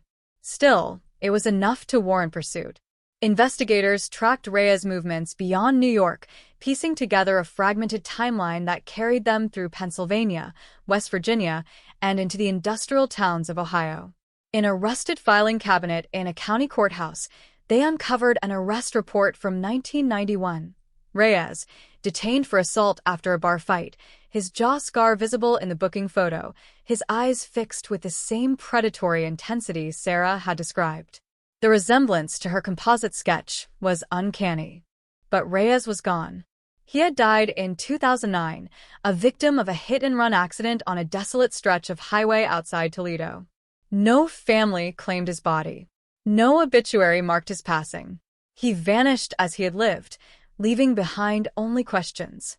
The revelation tore through the trial like a fault line, splitting the narrative in two. Could the wrong man be on trial? Had justice, delayed for decades, arrived only to misfire? The courtroom, once charged with anticipation, now vibrated with uncertainty, the air thick with the weight of irreconcilable possibilities. Emily's parents sat frozen, their faces pale, the fragile hope they had nurtured collapsing into confusion. For them, the prospect of another false dawn was unbearable. 36 years of waiting had taught them caution, but nothing had prepared them for the possibility that the truth might be slipping away once again, dissolving into ambiguity just as it seemed within reach. Sarah Mitchell watched the proceedings in silence, her hands clenched in her lap, her eyes fixed on the witness stand. The emergence of Reyes shook her deeply. She revisited her memory obsessively, replaying the scene in her mind, scrutinizing every detail, every shadow, every fleeting impression. Had she been mistaken? Had her guilt reshaped the past? The thought gnawed at her, a relentless whisper undermining her certainty. And yet, in the core of her being, she remained convinced. The man she saw beneath the streetlight was Michael O'Rourke. The eyes, the posture, the way he moved, these were not fragments. They were imprints. Under oath, she acknowledged the resemblance, admitted the possibility of error, but stood firm in her identification. The defense seized on her hesitation, amplifying it, transforming nuance into weakness. They argued that the prosecution's case now rested on a single, faltering pillar, that reasonable doubt had not only been introduced, but cemented into the foundation of the trial. Behind the scenes, prosecutors weighed their options. To continue meant risking acquittal, a verdict that would close the door on Emily's case forever. To withdraw would be to admit defeat, to release a man they believed capable of murder back into the world. The decision hovered over them, heavy and suffocating as they sifted through the accumulating evidence, searching desperately for something definitive, something unassailable. And then, buried within the chaos, a forgotten fragment surfaced. A junior detective, combing through the earliest interview transcripts, noticed a passing reference to a subway token found near the scene, cataloged but never fully investigated. In 1987, subway tokens were ubiquitous, their presence unremarkable. But this token was different. It bore a distinctive manufacturing flaw, a slight misalignment in the stamped lettering, traceable to a specific batch distributed to only 3 stations in Lower Manhattan during a narrow window that winter. One of those stations lay directly beneath O'Rourke's flophouse. The discovery reignited the investigation, injecting new urgency into an increasingly volatile case. Transit Authority records were unearthed, distribution logs examined, surveillance footage, grainy and incomplete, was revisited. In a blurred frame from a station camera, time-stamped just before midnight, a man resembling O'Rourke could be seen purchasing a token from a booth, his head bowed, his jawline catching the fluorescent light. The scar was faint but present, a thin line across his cheek. It was not definitive. Nothing ever was. But it tightened the web, drawing the threads closer, constricting the space in which doubt could breathe. As the trial resumed, the narrative shifted once more, swinging back toward O'Rourke, the pendulum of suspicion oscillating with brutal force. Jurors absorbed the new detail, their expressions guarded, their internal calculations opaque. Outside, the city held its breath, suspended between 2 versions of the past, both incomplete, both demanding recognition. And beneath it all, the memory of a young woman lying in the snow refused to fade, her silent presence anchoring the storm of speculation and strategy. No matter the outcome, her death had already carved an irreversible scar into the lives of everyone it touched, a wound reopened with every new revelation, every shattered certainty. The truth was there, somewhere between the blurred footage and the trembling testimony, between the forgotten token and the fading memories of men long dead. But whether it would ever fully emerge, whether justice could finally crystallize from decades of doubt, remained agonizingly uncertain. The snow began to fall again, soft and relentless, covering the city in a familiar hush, as if time itself were looping back, offering one last chance to see what had been missed. The courtroom felt smaller as the trial entered its most volatile phase, the walls closing in beneath the weight of contradiction, every breath heavy with anticipation. The prosecution leaned hard into the subway token, presenting it as a silent witness, a relic of motion and proximity that placed Michael O'Rourke within striking distance of the crime at the precise moment it occurred. They reconstructed the timeline with obsessive care, threading together transit logs, witness recollections, and blurred security footage until the narrative pulsed with an almost mechanical inevitability. O'Rourke, they argued, had moved through the city like a ghost, his steps tracing an invisible line from the flophouse to the corner where Emily Carter fell, a path now illuminated by decades of technological progress. The defense countered with equal ferocity, dismantling each inference, prying apart every assumption. Subway tokens, they insisted, were currency in 1987, exchanged, dropped, reused, scattered across the city. The flawed stamping could just as easily mark coincidence as connection. The security footage, grainy and indistinct, showed only a silhouette, a suggestion of resemblance, shaped by expectation. To convict on such evidence, they warned, would be to elevate speculation into certainty, a perilous precedent in a system that demands proof beyond doubt. Yet beneath the legal sparring, something more primal unfolded. The case had become a referendum on memory, on whether the past could ever be trusted to reveal itself intact after so much time had passed. Jurors wrestled not just with facts, but with the fragility of human perception, the uneasy knowledge that truth, once delayed, can warp into countless competing shapes. As testimony continued, the prosecution introduced a new witness, a former bartender from the Avenue A bar where Emily had spent her final evening. His memory was fractured, dulled by years and alcohol, but one detail remained stubbornly vivid. He recalled a man matching O'Rourke's description sitting alone near the back, nursing cheap whiskey, his eyes fixed on Emily and her friends with an intensity that felt predatory. The man had tried to speak to her when she approached the bar, offering to buy her a drink. She had declined, laughing it off, and returned to her table. According to the bartender, the man's expression darkened, his jaw tightening, his gaze following her for the rest of the night. Cross-examination shredded the edges of the account. The defense highlighted inconsistencies, gaps, the unreliability of decades-old recollections. But the image lingered, a quiet moment of unwanted attention that, in hindsight, seemed charged with significance. Another thread woven into an already tangled web. Meanwhile, outside the courthouse, the city's obsession with the case intensified. Protesters gathered daily, some demanding justice for Emily, others decrying what they saw as a rush to judgment. Social media became a battleground of speculation and accusation, each revelation dissected, each theory amplified. The past, once sealed in dusty archives, now unfolded in real time, subject to the relentless scrutiny of millions. In the midst of the frenzy, Emily's mother fell ill, her body weakened by stress and years of suppressed grief. She was hospitalized briefly, her condition stable but fragile, a stark reminder of the human cost of prolonged uncertainty. Her husband rarely left her side, the two of them clinging to each other as they had on that first devastating day in 1987, their shared silence heavy with unspoken fear. They had waited so long for answers. Now, with the truth seemingly within reach, they found themselves terrified of what it might reveal. Behind closed doors, the prosecution team debated strategy deep into the night. The emergence of Daniel Reyes as an alternative suspect had destabilized their case, forcing them to confront uncomfortable possibilities.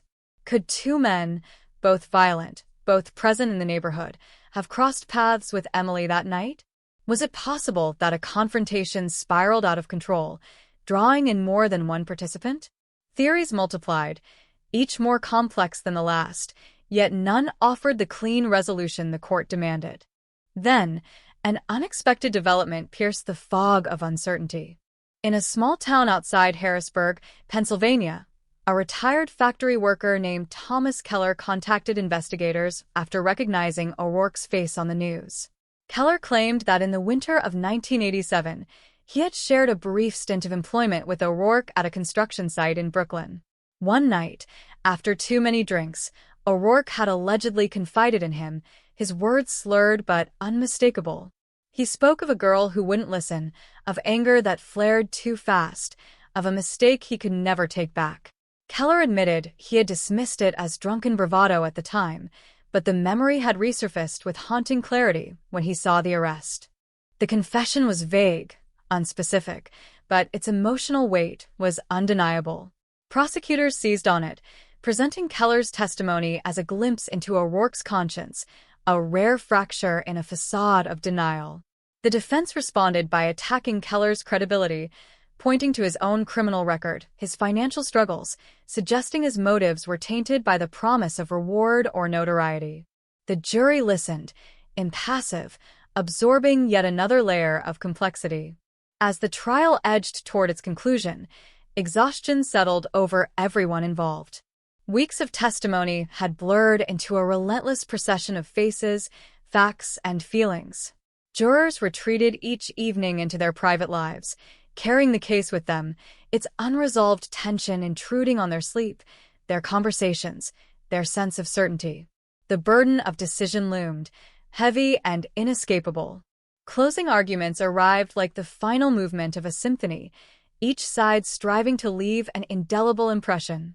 The prosecution spoke of courage, of a witness who had finally broken her silence, of a family that had waited decades for justice. They wove together testimony, forensic hints, and human intuition into a narrative of accountability, urging jurors to see beyond the gaps and embrace the truth that emerged from their convergence. The defense responded with a stark reminder of the stakes, warning against the seductive pull of a story that fit too neatly, against the irreversible consequences of convicting a man on uncertain ground. They invoked the specter of Daniel Reyes, the missing years, the fragility of memory, planting doubt like seeds in fertile soil. When the jury retired to deliberate, the courtroom emptied slowly, the echo of footsteps lingering like the aftershock of an earthquake. Hours stretched into days. Outside, winter tightened its grip on the city, snow and ice transforming familiar streets into treacherous paths. The wait became its own form of torture, a suspended moment where hope and fear coexisted in uneasy balance. Inside the jury room, debate raged. Some jurors were convinced of O'Rourke's guilt, swayed by the accumulation of circumstantial evidence and the raw power of Sarah Mitchell's testimony. Others clung to doubt, haunted by the shadow of Daniel Reyes, the imperfect DNA, the unreliability of memory. Voices rose. Tempers flared. Then cooled. The process was painstaking, a slow grinding of perspectives against one another, each participant acutely aware that their verdict would shape not only a man's fate, but the meaning of justice itself. On the third day, a note reached the judge. The jury was deadlocked. The announcement rippled through the courthouse, a wave of disappointment and apprehension. A mistrial loomed, the possibility that after all the effort, all the pain, the case might collapse back into uncertainty. Lawyers returned to their seats, their faces taut. Emily's parents clasped hands, bracing for yet another devastating turn. The judge urged the jurors to continue, reminding them of their duty, the importance of reaching a unanimous decision, if possible. They returned to their deliberations, the weight of expectation pressing down on them, the gravity of their role undeniable. Night fell. Snow drifted past the courthouse windows, blurring the city into a soft, indistinct glow. Inside, the jury wrestled with conscience and logic, emotion and evidence, the past and the present entwined in a knot that resisted easy unraveling. And in that charged stillness, as time stretched and breath slowed, the fate of a 36-year-old mystery hung in the balance, poised between revelation and obscurity, waiting for a collective moment of clarity that might never come.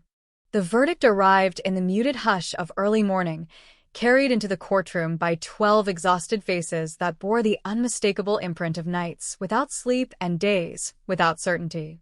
When the jury filed back into their seats, the room stilled, every movement slowed, every breath measured.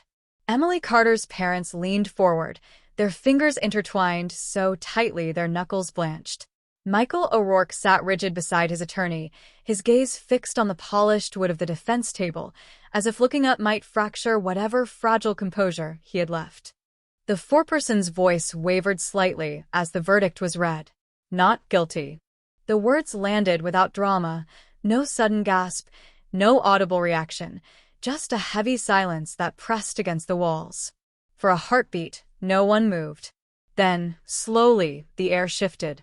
Emily's mother exhaled a sound that was almost a sob, almost a laugh, a release of tension so profound it left her trembling. Her husband wrapped an arm around her shoulders, holding her upright as if the floor itself had become unstable. Across the aisle, O'Rourke closed his eyes, his jaw tightening, his shoulders sagging beneath the weight of something that felt less like relief and more like collapse. Outside, the courthouse steps erupted. Reporters surged forward, microphones raised, voices overlapping in a chaotic chorus. Supporters of the verdict hailed it as a triumph of reasonable doubt, a reminder that the justice system must resist the pull of emotional certainty. Critics decried it as a failure, another example of how time erodes accountability, how the guilty can slip through the widening cracks of memory and evidence. The city fractured into competing narratives, each convinced of its own righteousness. For Emily's family, the verdict was a hollow echo. They had braced for disappointment, yet the finality of it still struck with brutal force.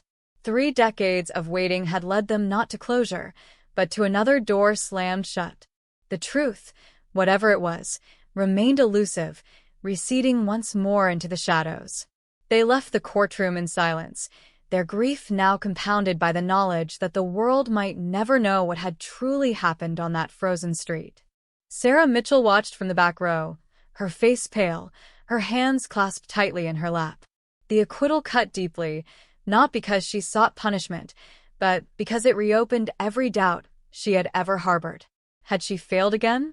Had her testimony, finally spoken, been insufficient to tilt the scales?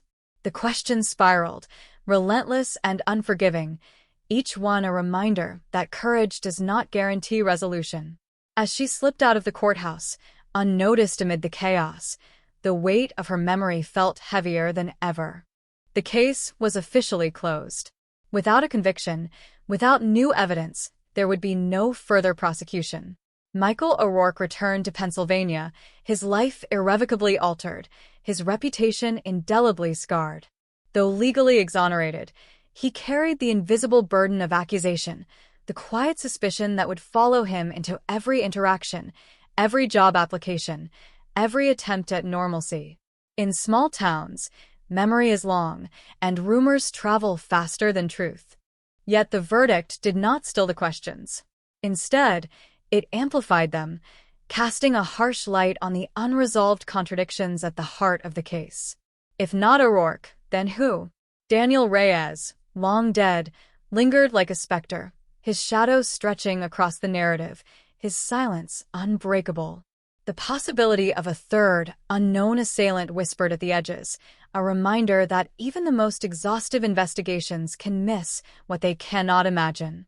In the months that followed, independent journalists and amateur sleuths took up the chase, poring over transcripts, re-examining timelines, hunting for overlooked details. Online forums pulsed with speculation, elaborate theories weaving together fragments of testimony and conjecture. Some pointed to inconsistencies in the bartender's recollection. Others questioned the provenance of the blood-stained cloth, its decades in storage casting doubt on its integrity. A few obsessed over the subway token, tracing its distribution with near-maniacal focus, convinced it held the key to unlocking the mystery. One such investigator, a data analyst named Mark Halvorson, stumbled upon a curious anomaly while digitizing old transit records. The flawed token batch, he discovered, had been disproportionately circulated through a single station entrance, one that connected directly to a service tunnel leading toward the East River. That tunnel, in 1987, had been a known shortcut for transient workers moving between job sites and temporary shelters. Among those workers Halvorson found was Daniel Reyes. The revelation reignited debate, sending ripples through the community of those who refused to let the case rest. If Reyes had used that tunnel, if he had possessed one of the flawed tokens, the evidence could be reinterpreted, its implications shifting subtly but decisively. The possibility that the entire narrative had been skewed by an early assumption gained traction, fueling a renewed push for answers. But the legal system is not easily swayed by post-verdict revelations.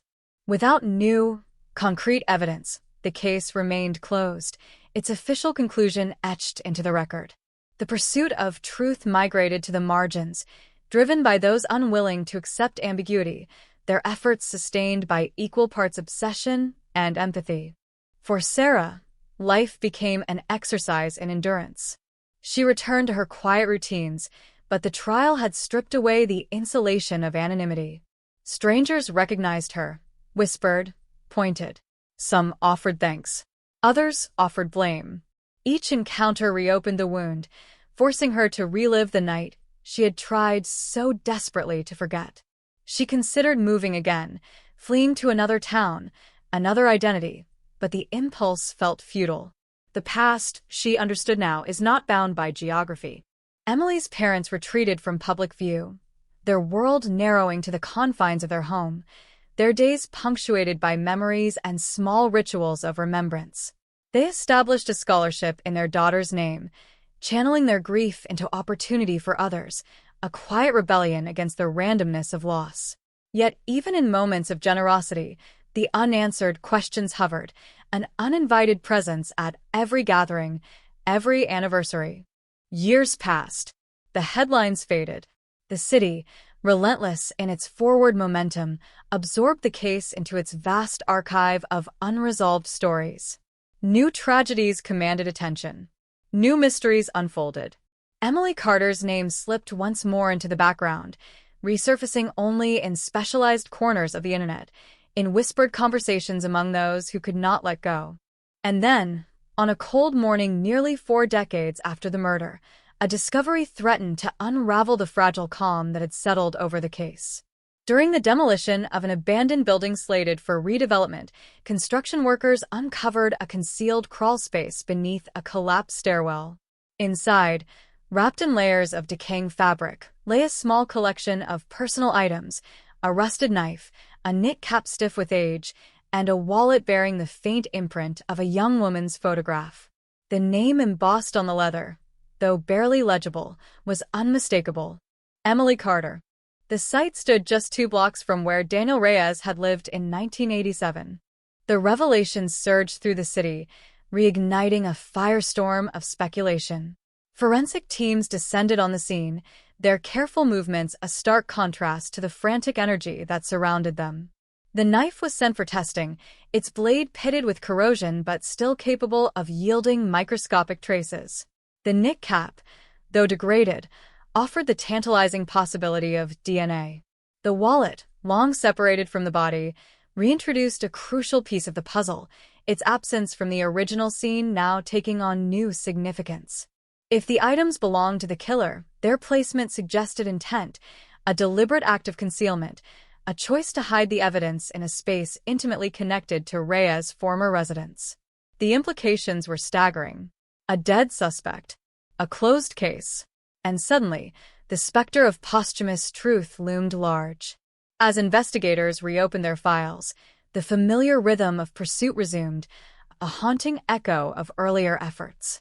The city, once again, leaned in, its collective memory stirring, the past refusing to remain buried. For those who had lived with the case for decades, the discovery was both a promise and a threat, a chance at resolution, and the possibility of yet another painful twist. The crawlspace, dark and forgotten, had preserved its secret for nearly 40 years. Now, exposed to the light, it demanded reckoning, challenging every assumption, every verdict, every fragile conclusion drawn in its absence. And as the forensic results inched closer, one truth became unavoidable. The story of Emily Carter was not finished. It had merely been waiting, patient and unyielding, for the moment when silence could no longer contain it. The laboratory lights burned day and night as technicians worked in shifts, coaxing fragments of information from objects that had lain in darkness for nearly 4 decades. The knife, its surface mottled with rust, was cleaned millimeter by millimeter, each pass revealing microscopic traces trapped in corrosion. The knit cap was delicately unraveled, fibers separated, preserved, analyzed. The wallet, warped by moisture and time, was handled like a relic, its contents catalogued with reverence. Every speck of dust, every degraded cell, carried the promise of truth, or the threat of irreversible ambiguity. When the first results arrived, they landed with the force of revelation. The knit cap contained viable DNA. It was incomplete, fractured by age and exposure, but it was enough to build a partial genetic profile. Investigators fed the data into national databases, then into genealogical networks, opening a digital dragnet that spanned continents. Hours turned into days, days into a sleepless vigil as algorithms searched for distant relatives, for tenuous connections that might anchor the past to the present. The match came unexpectedly, a fragile thread stretching across generations. A third cousin once removed. A man in his 70s, living in rural Kentucky. His name meant nothing, but his family tree led inexorably back to Daniel Reyes. The confirmation rippled through the task force like electricity.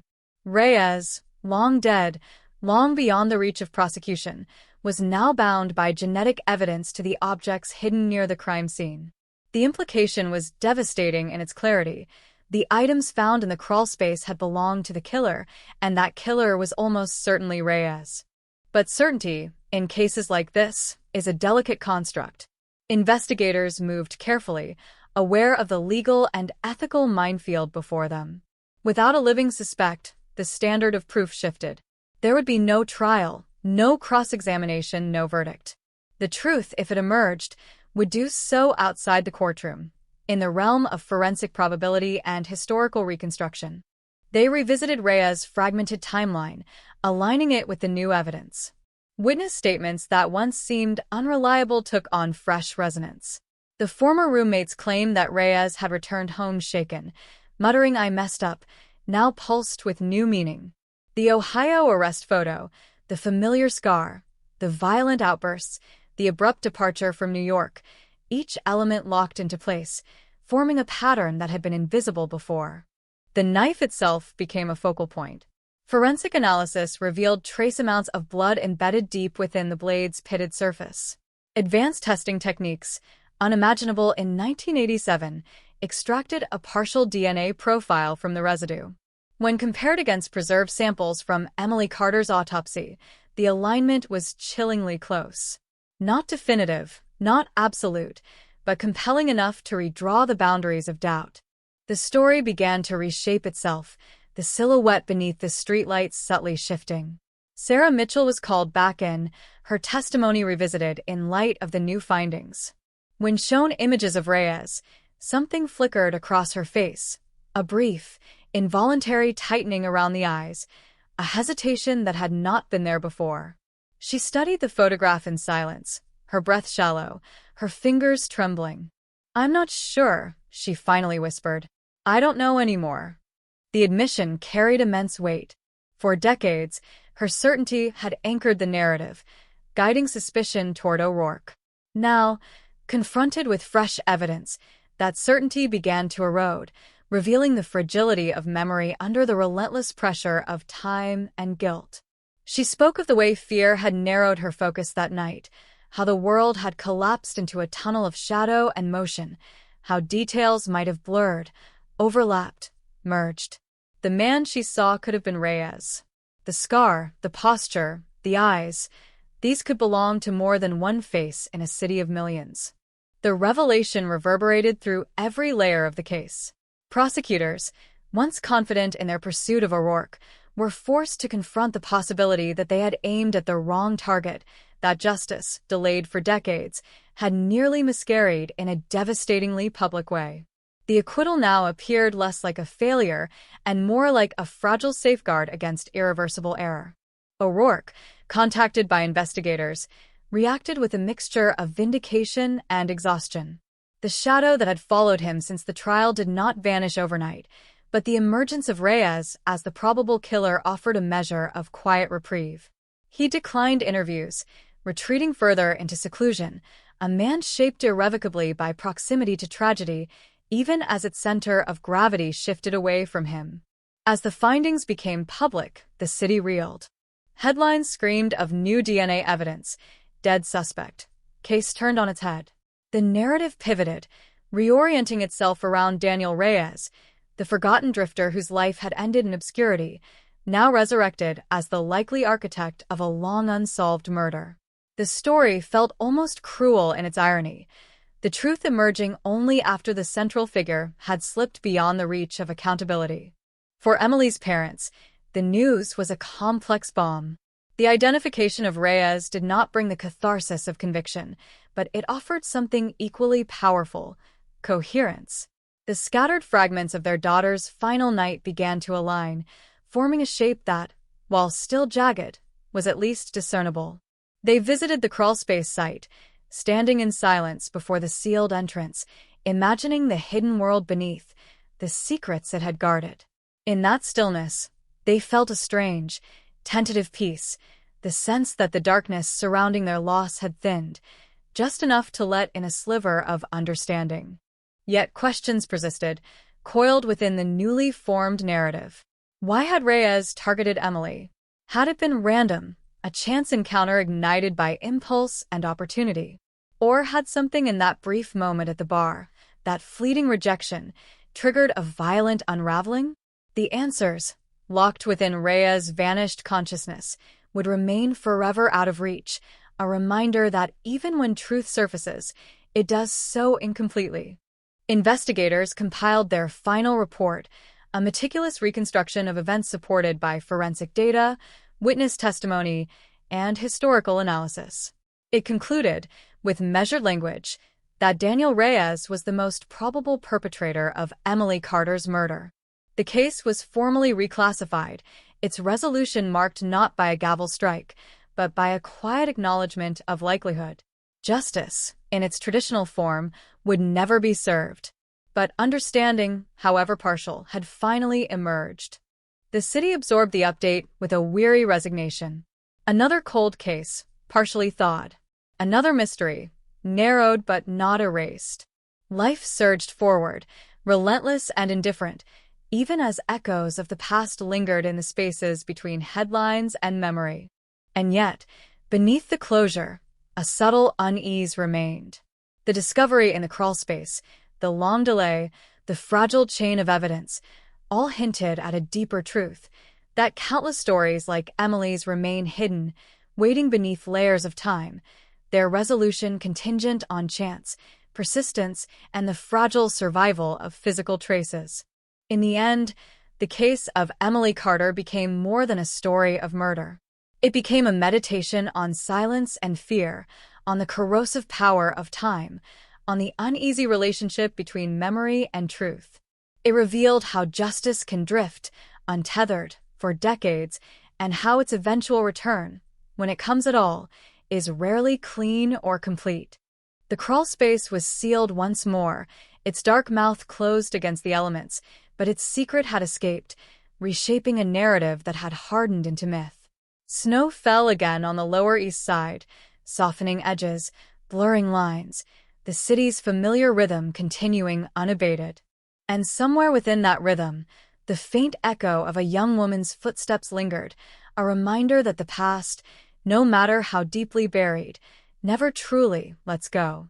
The city does not sleep that night, and neither do the people who carry the weight of 36 unanswered years on their backs, because the silence that once smothered this case has finally been broken, and with it comes a storm of fear, hope, and raw, unfiltered memory, as detectives move quickly, urgently, following the fragile thread left behind by a witness who had vanished from history and now stands trembling at its edge, her voice hoarse, her hands shaking, her words stumbling out in broken fragments that nevertheless cut sharper than any blade, because every syllable she utters drags the past back into the present, collapsing decades into a single, suffocating moment.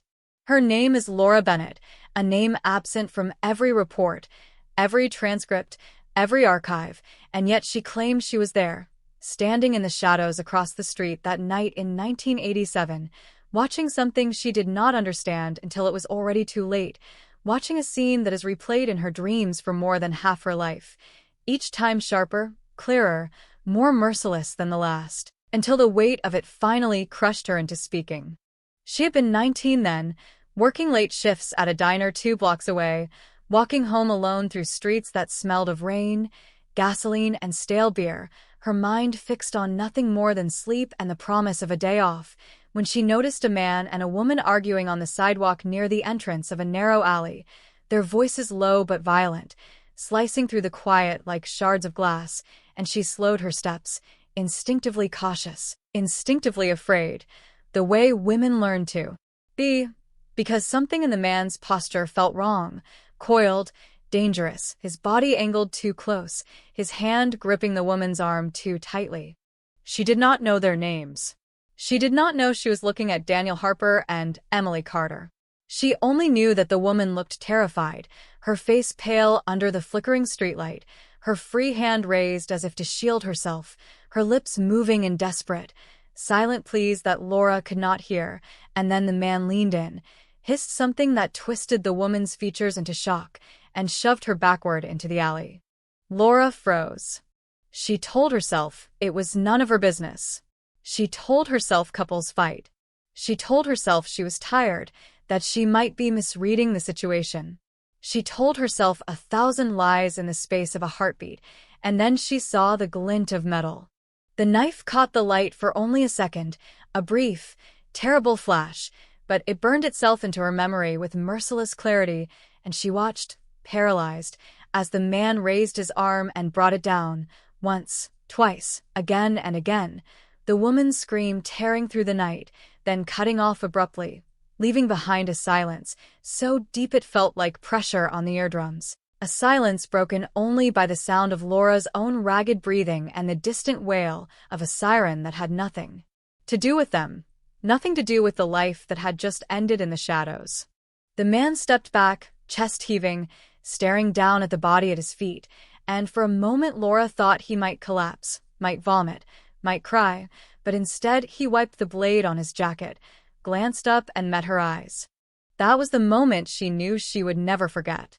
His gaze locked onto hers, sharp, cold, calculating, and in that split second, she felt something pass between them, a silent understanding, a threat without words, a promise of what would happen if she spoke, and then he turned and ran, disappearing into the labyrinth of backstreets before she could move, before she could scream, before she could do anything at all.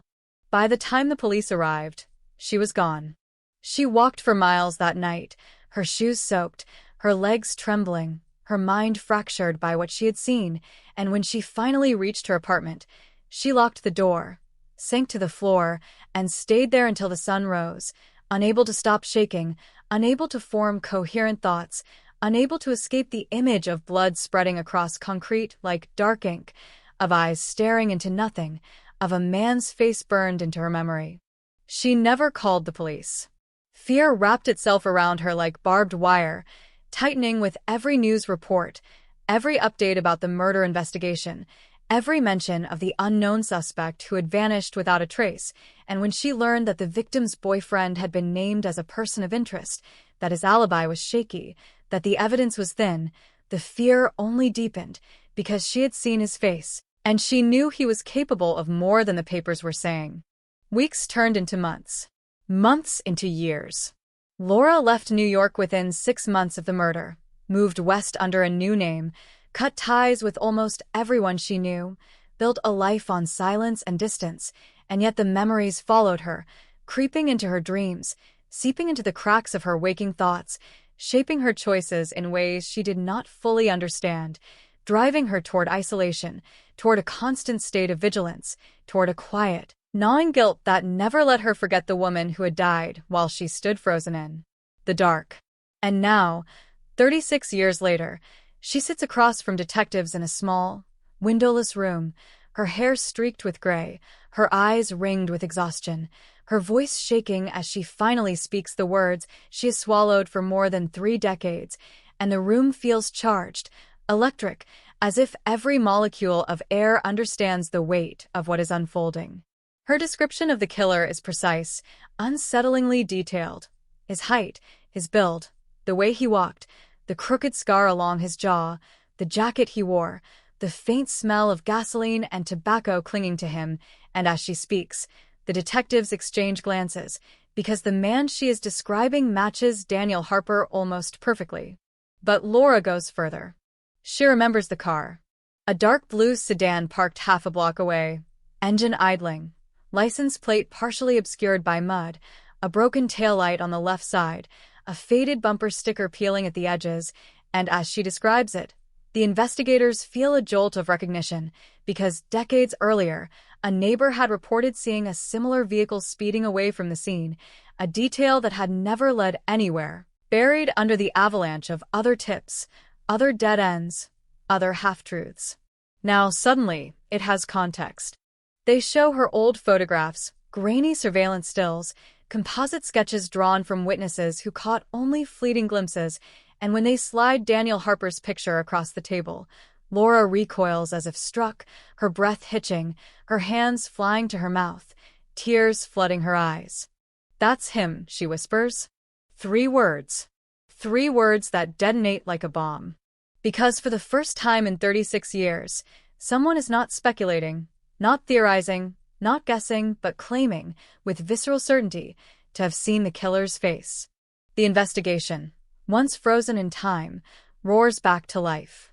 Detectives reopen every file, re-examine every scrap of evidence, revisit every interview, and what they find now, viewed through the lens of Laura's testimony, is a web of overlooked connections and missed opportunities, a mosaic of small details that suddenly align with terrifying clarity. Daniel Harper's alibi, once accepted as merely shaky, now looks deliberately constructed. The friend who claimed he was with Daniel that night has long since recanted parts of his story. Phone records reveal a suspicious gap in calls during the critical window. Gas station receipts place Daniel's car uncomfortably close to the scene.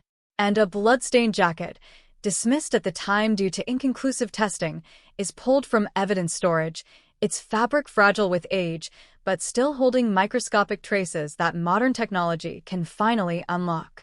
Forensic labs work around the clock. DNA is extracted, amplified, compared. Days stretch into agonizing weeks, each hour heavy with anticipation, and when the results come back, they send a shockwave through the task force. The blood on the jacket belongs to Emily Carter. There is no longer any doubt. But Daniel Harper is no longer the young man he once was. He is in his late 60s now, living quietly in a small town upstate, remarried, a grandfather, his neighbors describing him as polite, reserved, unremarkable, a man who keeps to himself, who waves in passing, who shovels his sidewalk in winter and trims his hedges in summer, a man who looks nothing like a murderer. The arrest comes at dawn.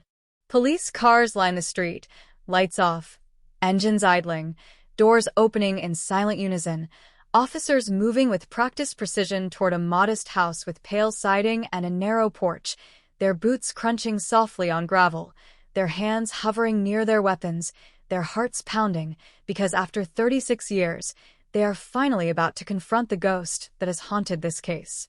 Daniel answers the door in slippers and a bathrobe, confusion flickering across his face as he sees the badges, the drawn expressions, the gravity in their eyes, and for a moment, just a moment, he looks like an old man startled awake from an ordinary life.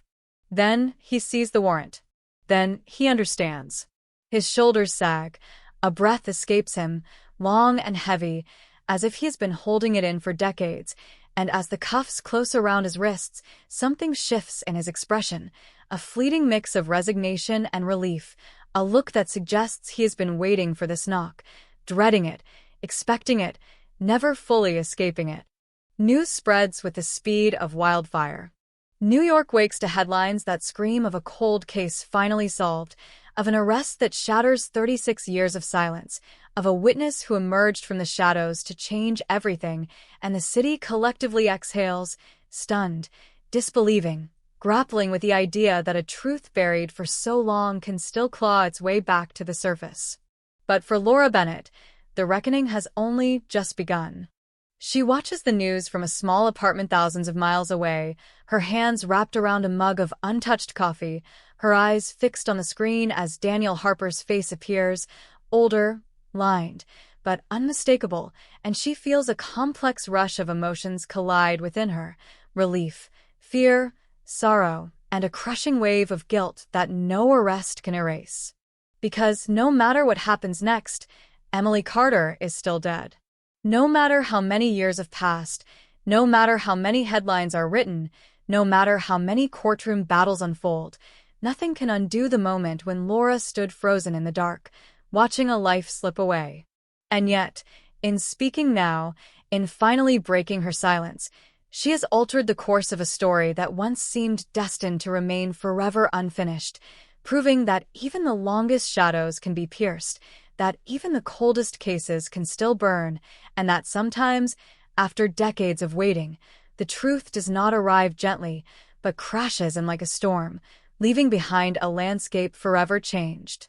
As Daniel Harper sits alone in a holding cell, the walls closing in around him, the echoes of the past growing louder with every tick of the clock, and as the city braces itself for the trial that will reopen old wounds and force long-buried secrets into the light, one truth becomes impossible to ignore. This was never just a murder. It was a fracture in time, a wound that refused to heal, a question mark hanging over countless lives, and now, as the final pieces fall into place, as the silence shatters and the shadows retreat, the story of Emily Carter surges back into the collective consciousness, demanding to be remembered, demanding to be understood, demanding justice at last. Even as the echoes of that night in 1987 continue to ripple outward, reminding everyone who listens that some crimes never truly end, they only wait.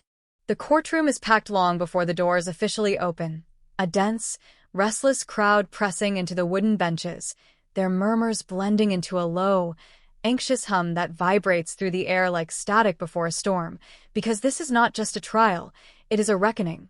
A moment 36 years in the making, and everyone in that room understands that what unfolds here will not merely determine guilt or innocence, but will reshape memory itself, rewriting a story the city has told itself for generations.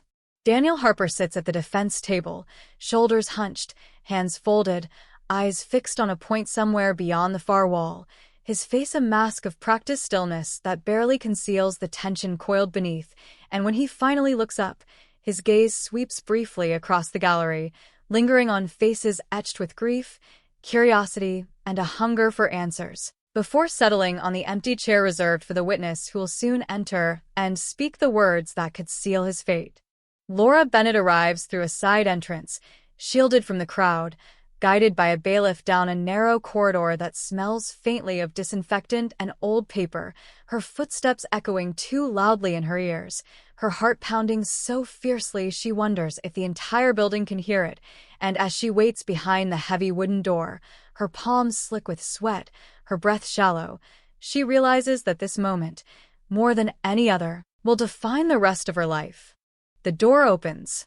She steps into the courtroom. Every head turns. For an instant, time seems to stall, the room suspended in a fragile stillness, as if even the air itself is holding its breath, and then she walks forward, her legs trembling but steady, her spine straight, her chin lifted, moving toward the witness stand with a resolve born of decades of fear and silence finally transmuted into something harder, sharper, more unyielding. She does not look at Daniel Harper. She cannot. The oath is administered, her voice barely above a whisper as she swears to tell the truth, the whole truth, nothing but the truth, and in that moment, the weight of the promise settles onto her shoulders like a physical burden, heavy, inescapable, but also strangely grounding, anchoring her to the present.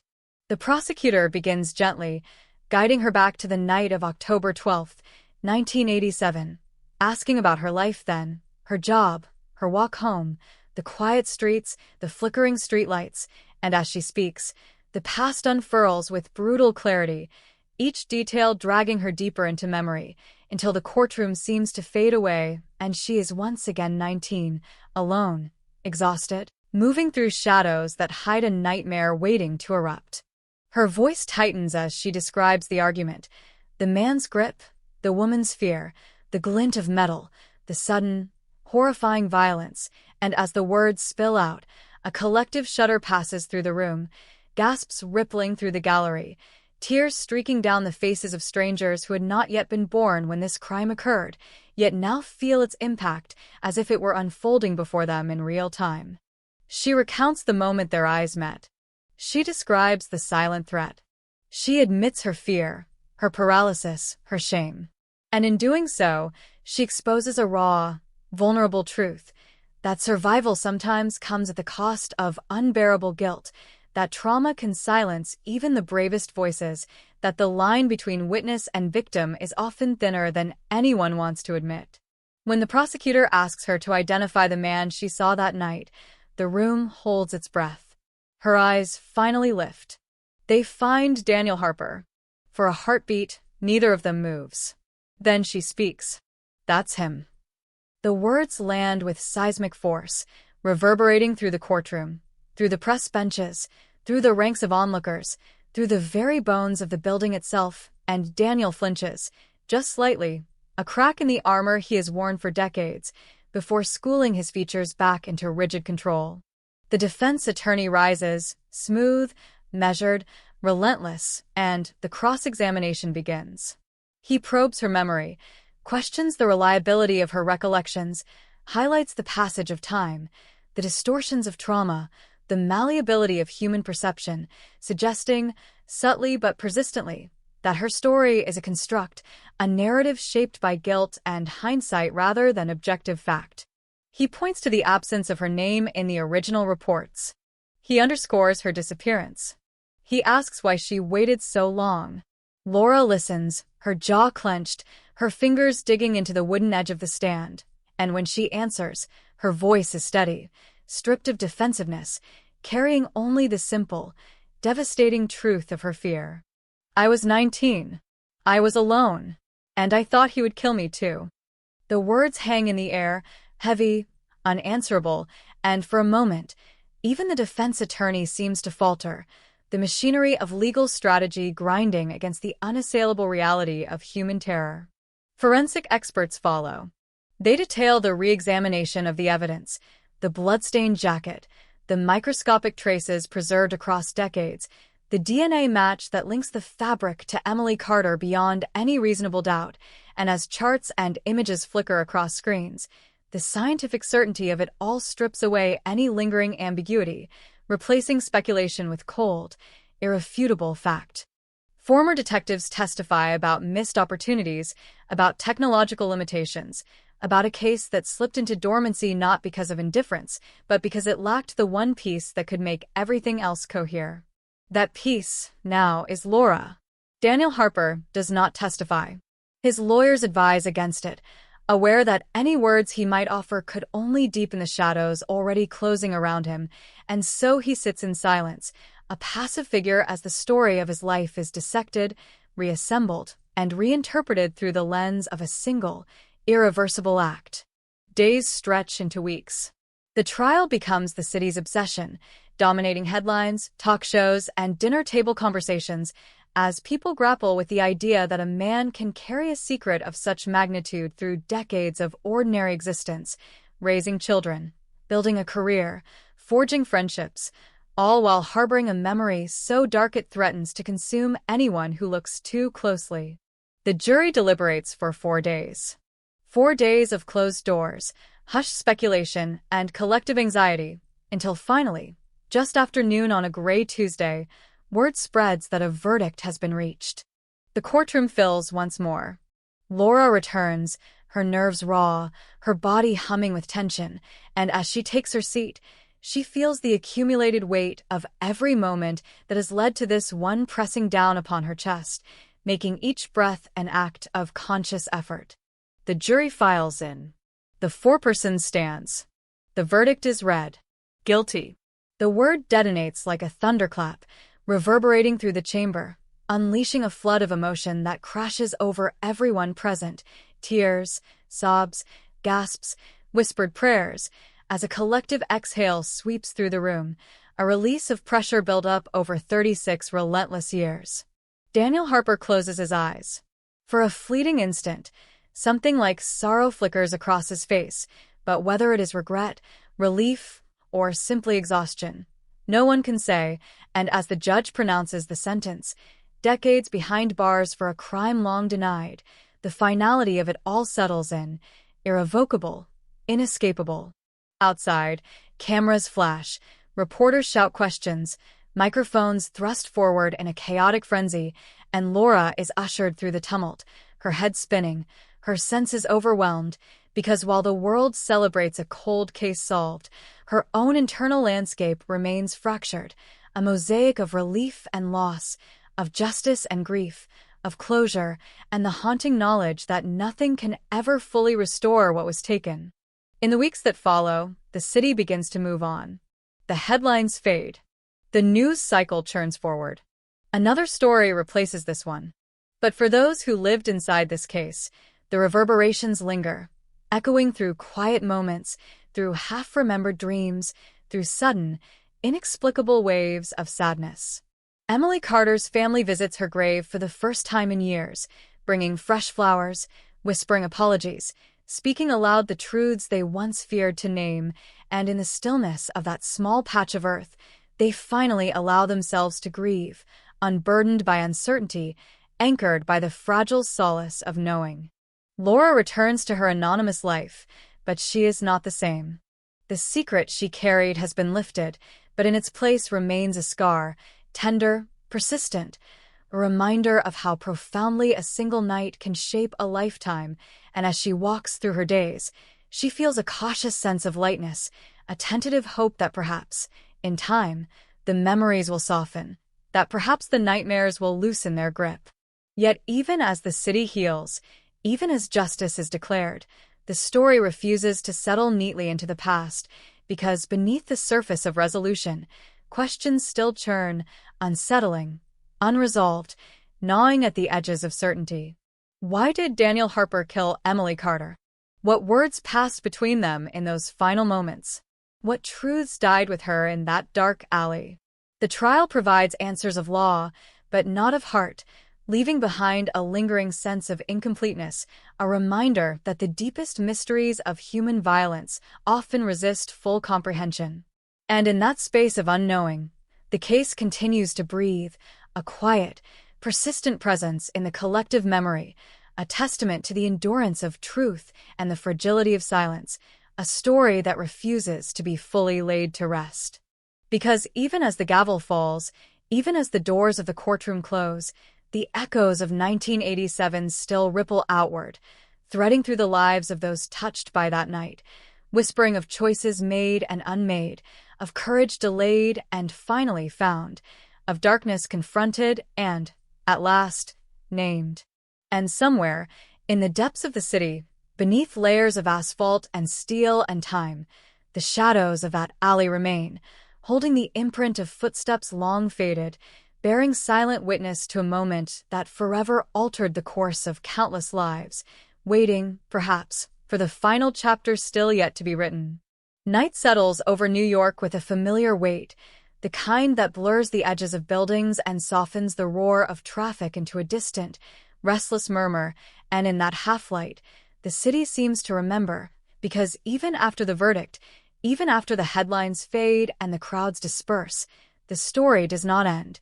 It only changes shape, transforming from a public spectacle into a quiet, persistent echo that lingers in empty streets, in dark windows, in the unspoken thoughts of those who cannot forget.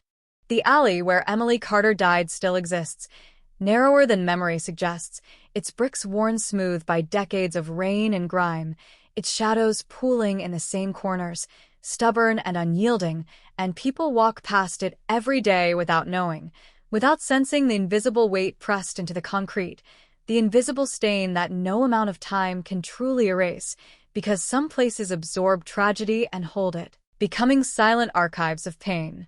At night, when the city thins and the noise recedes, the alley feels different, charged, as if the air itself vibrates with unresolved tension, and those who pause long enough swear they can feel it, a subtle tightening in the chest, a faint chill crawling along the spine, a sense of being watched by memories that refuse to fade. Emily's name, once buried in dusty files and half-forgotten articles, now surfaces again in conversations, in documentaries, in whispered reflections shared between strangers who find themselves unexpectedly moved by a life they never knew, and in this strange afterlife of attention, she becomes more than a victim, more than a headline. She becomes a presence, a symbol of all the stories that vanish into darkness before they can be fully told.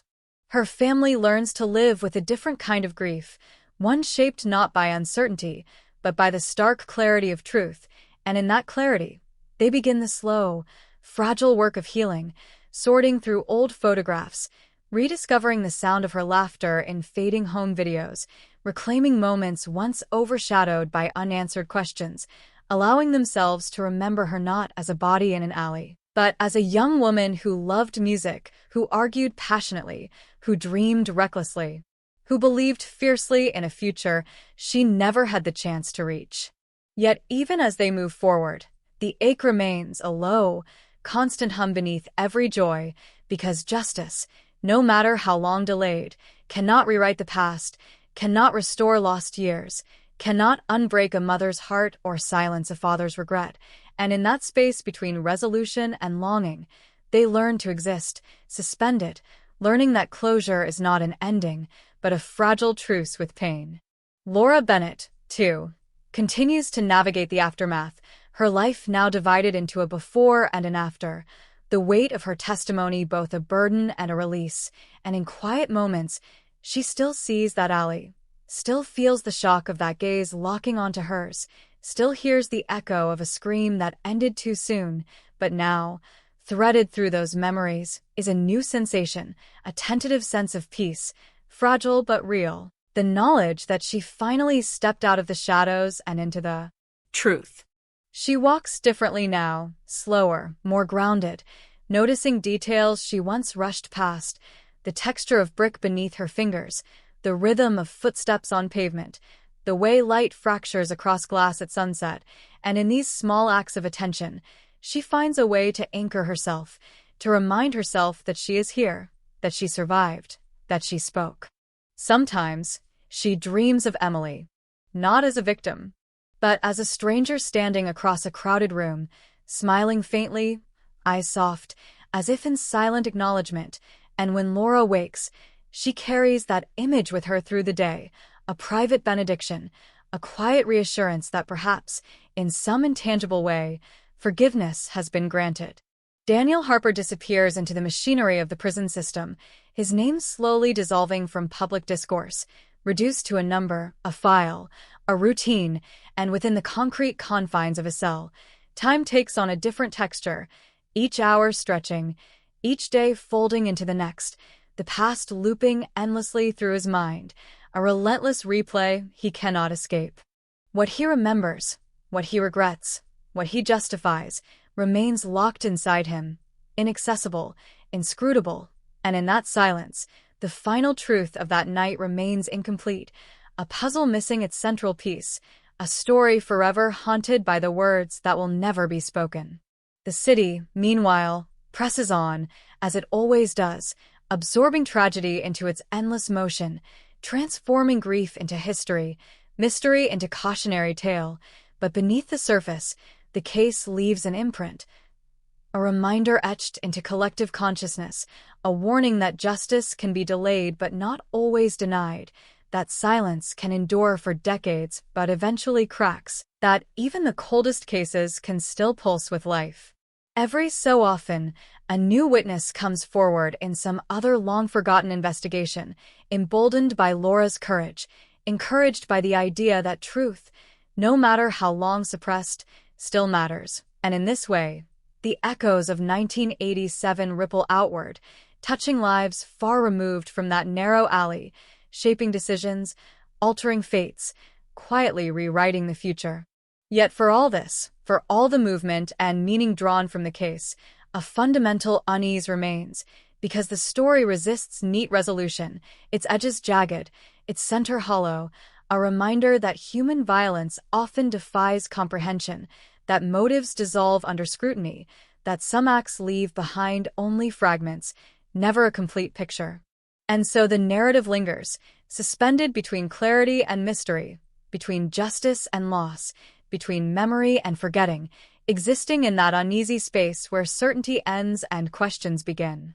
On certain nights, when the city grows still and the lights flicker in distant windows, it is easy to imagine that the past is not gone at all, but merely layered beneath the present, waiting, watching, listening, and in those moments, the story of Emily Carter breathes softly through the streets, a whisper carried on the wind, a reminder of fragility, of courage, of the thin line between ordinary life and irreversible catastrophe. Because some crimes do not conclude with a verdict. They continue, in the hearts of those who remember, in the shadows of places forever changed, in the quiet determination of those who refuse to let silence win. And as the final echoes of that long-buried night fade into the vast, restless hum of the city, one truth remains, stark and unyielding. The past is never truly past, and every unanswered question leaves a trace, a faint but persistent imprint, urging us to listen more closely, to look more carefully, to never underestimate the power of a single voice breaking decades of silence. In that lingering echo, the story finds its final form, not as an ending, but as an enduring presence, a cold case once frozen in time, now forever alive in memory, its shadows stretching forward, shaping the contours of the future, reminding us that truth, no matter how deeply buried, will always seek the light. Dawn arrives without ceremony, a thin ribbon of pale light sliding between buildings, touching the edges of windows, rooftops, fire escapes, and silent streets, and in that fragile moment between night and day, the city seems suspended, caught in a breath it does not realize it is holding, as if even New York itself is pausing to absorb the full weight of what has finally been revealed, because closure, when it comes after decades of waiting, does not explode, it seeps, it settles, it rewrites. The texture of memory one quiet second at a time. Somewhere, a subway rumbles to life beneath the pavement, carrying strangers toward ordinary destinations, and yet, threaded through that mundane movement is the invisible residue of a story that refuses to vanish, a narrative etched into the bones of the city, lingering in the way people glance into alleys, hesitate at empty corners, listen more closely to the sounds behind them, as if instinctively aware that beneath every familiar route lies the possibility of another hidden history. The apartment where Emily Carter once lived is now occupied by someone else, the walls repainted, the floors refinished, the windows dressed in new curtains, but on certain mornings, when the light slants in at just the right angle, dust motes float in the air exactly as they did decades ago, and for an instant, the space seems to remember her, holding the faintest echo of her presence, the ghost of laughter, the suggestion of movement, the soft impression of a life once lived with urgency and hope. In these quiet, unguarded moments, the city becomes a vast archive of overlapping lives, each leaving behind traces that do not fade so easily, and the story of that October night in 1987 drifts through these layers like a low current, subtle yet persistent, shaping perceptions, sharpening awareness, reminding those who know of it that the line between safety and catastrophe is as thin as a shadow. Laura Bennett learns to live inside this new reality, where the silence she once carried has been replaced by a different kind of weight, the gravity of having spoken, and as she rebuilds her routines, she discovers that courage does not arrive as a single, decisive act, but as a series of small, trembling choices made again and again, each one an affirmation that fear no longer has the final word. She attends therapy, sits in rooms that smell of old books and warm tea, and slowly unravels the knots of memory that once strangled her breath, learning to speak of that night without collapsing, to describe it without disappearing inside it, and in that process, she begins to reclaim the fragments of herself that were left behind in the shadows of the alley, gathering them carefully, patiently, until they start to resemble wholeness. Sometimes, she returns to New York. She walks the streets anonymously, just another face in the crowd, and in doing so, she confronts the geography of her fear, transforming spaces once charged with terror into ordinary places, coffee shops, crosswalks, storefronts, and in this quiet act of reclamation, she reclaims something of her own stolen time. She stands across from the alley one afternoon, watching sunlight spill into its depths, and for the first time, she does not feel the old paralysis, only a muted sorrow, a distant ache, and beneath it, a strange gratitude, not for what happened, but for the strength that emerged from surviving it. Across the state, behind concrete walls and steel bars, Daniel Harper grows older. His hair thins, his hands tremble, his steps slow, and in the relentless sameness of prison routine, memory becomes his only landscape, a looping corridor of choices and consequences, regret and denial, self-justification and unspoken confession, and in that endless repetition, the night of the murder expands, filling the confines of his mind, crowding out everything else. No interviews are granted. No statements are issued. No final explanation is offered. The truth of his motive, his reasoning, his inner narrative, remains sealed behind his silence, and in that refusal, the story retains its final mystery, a blank space at its center, a reminder that some answers will always be withheld, that human darkness does not always yield to illumination. For Emily's family, time becomes a delicate negotiation between remembrance and survival. They establish a small scholarship in her name, funding young women pursuing careers in journalism and social work, professions rooted in truth-seeking and compassion, and in this gesture, they redirect their grief toward purpose, transforming loss into possibility, ensuring that Emily's name continues to move forward, shaping lives she will never meet. Each year, on the anniversary of her death, they gather quietly, lighting a candle, speaking her name, telling stories that begin not with the night she died, but with the life she lived, the stubborn streak that made her argue passionately, the kindness that drew people toward her, the restless ambition that once convinced her she could change the world, and in these moments, they keep her anchored in memory, not as a tragedy, but as a presence. The city absorbs it all. It absorbs the trial, the headlines, the tears, the confessions, the revelations, folding them into its endless rhythm, carrying them forward in the undercurrent of daily life, until the story becomes part of its larger narrative, one more chapter in a chronicle written in concrete, steel, and human resilience. And yet, late at night, when traffic thins and the streets grow hushed, when windows glow faintly in distant buildings and the wind slides through narrow corridors between walls, the memory of that case stirs, a soft tremor in the fabric of the city, reminding anyone who is listening that the past is not inert, that it breathes, that it waits.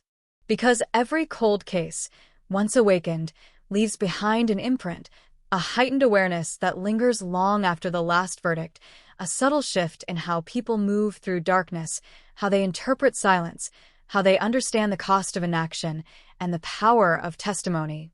The story of Emily Carter, once frozen in uncertainty, now exists as a caution and a testament, a narrative of loss and endurance, of fear and courage, of time's relentless passage and truth's stubborn persistence, and in that duality, it continues to resonate, not as a closed chapter, but as an enduring echo. It reminds us that behind every unsolved crime is a constellation of lives suspended in waiting, that behind every silent witness is a storm of terror and guilt, that behind every decades-old file lies a story still capable of eruption, still capable of altering the present.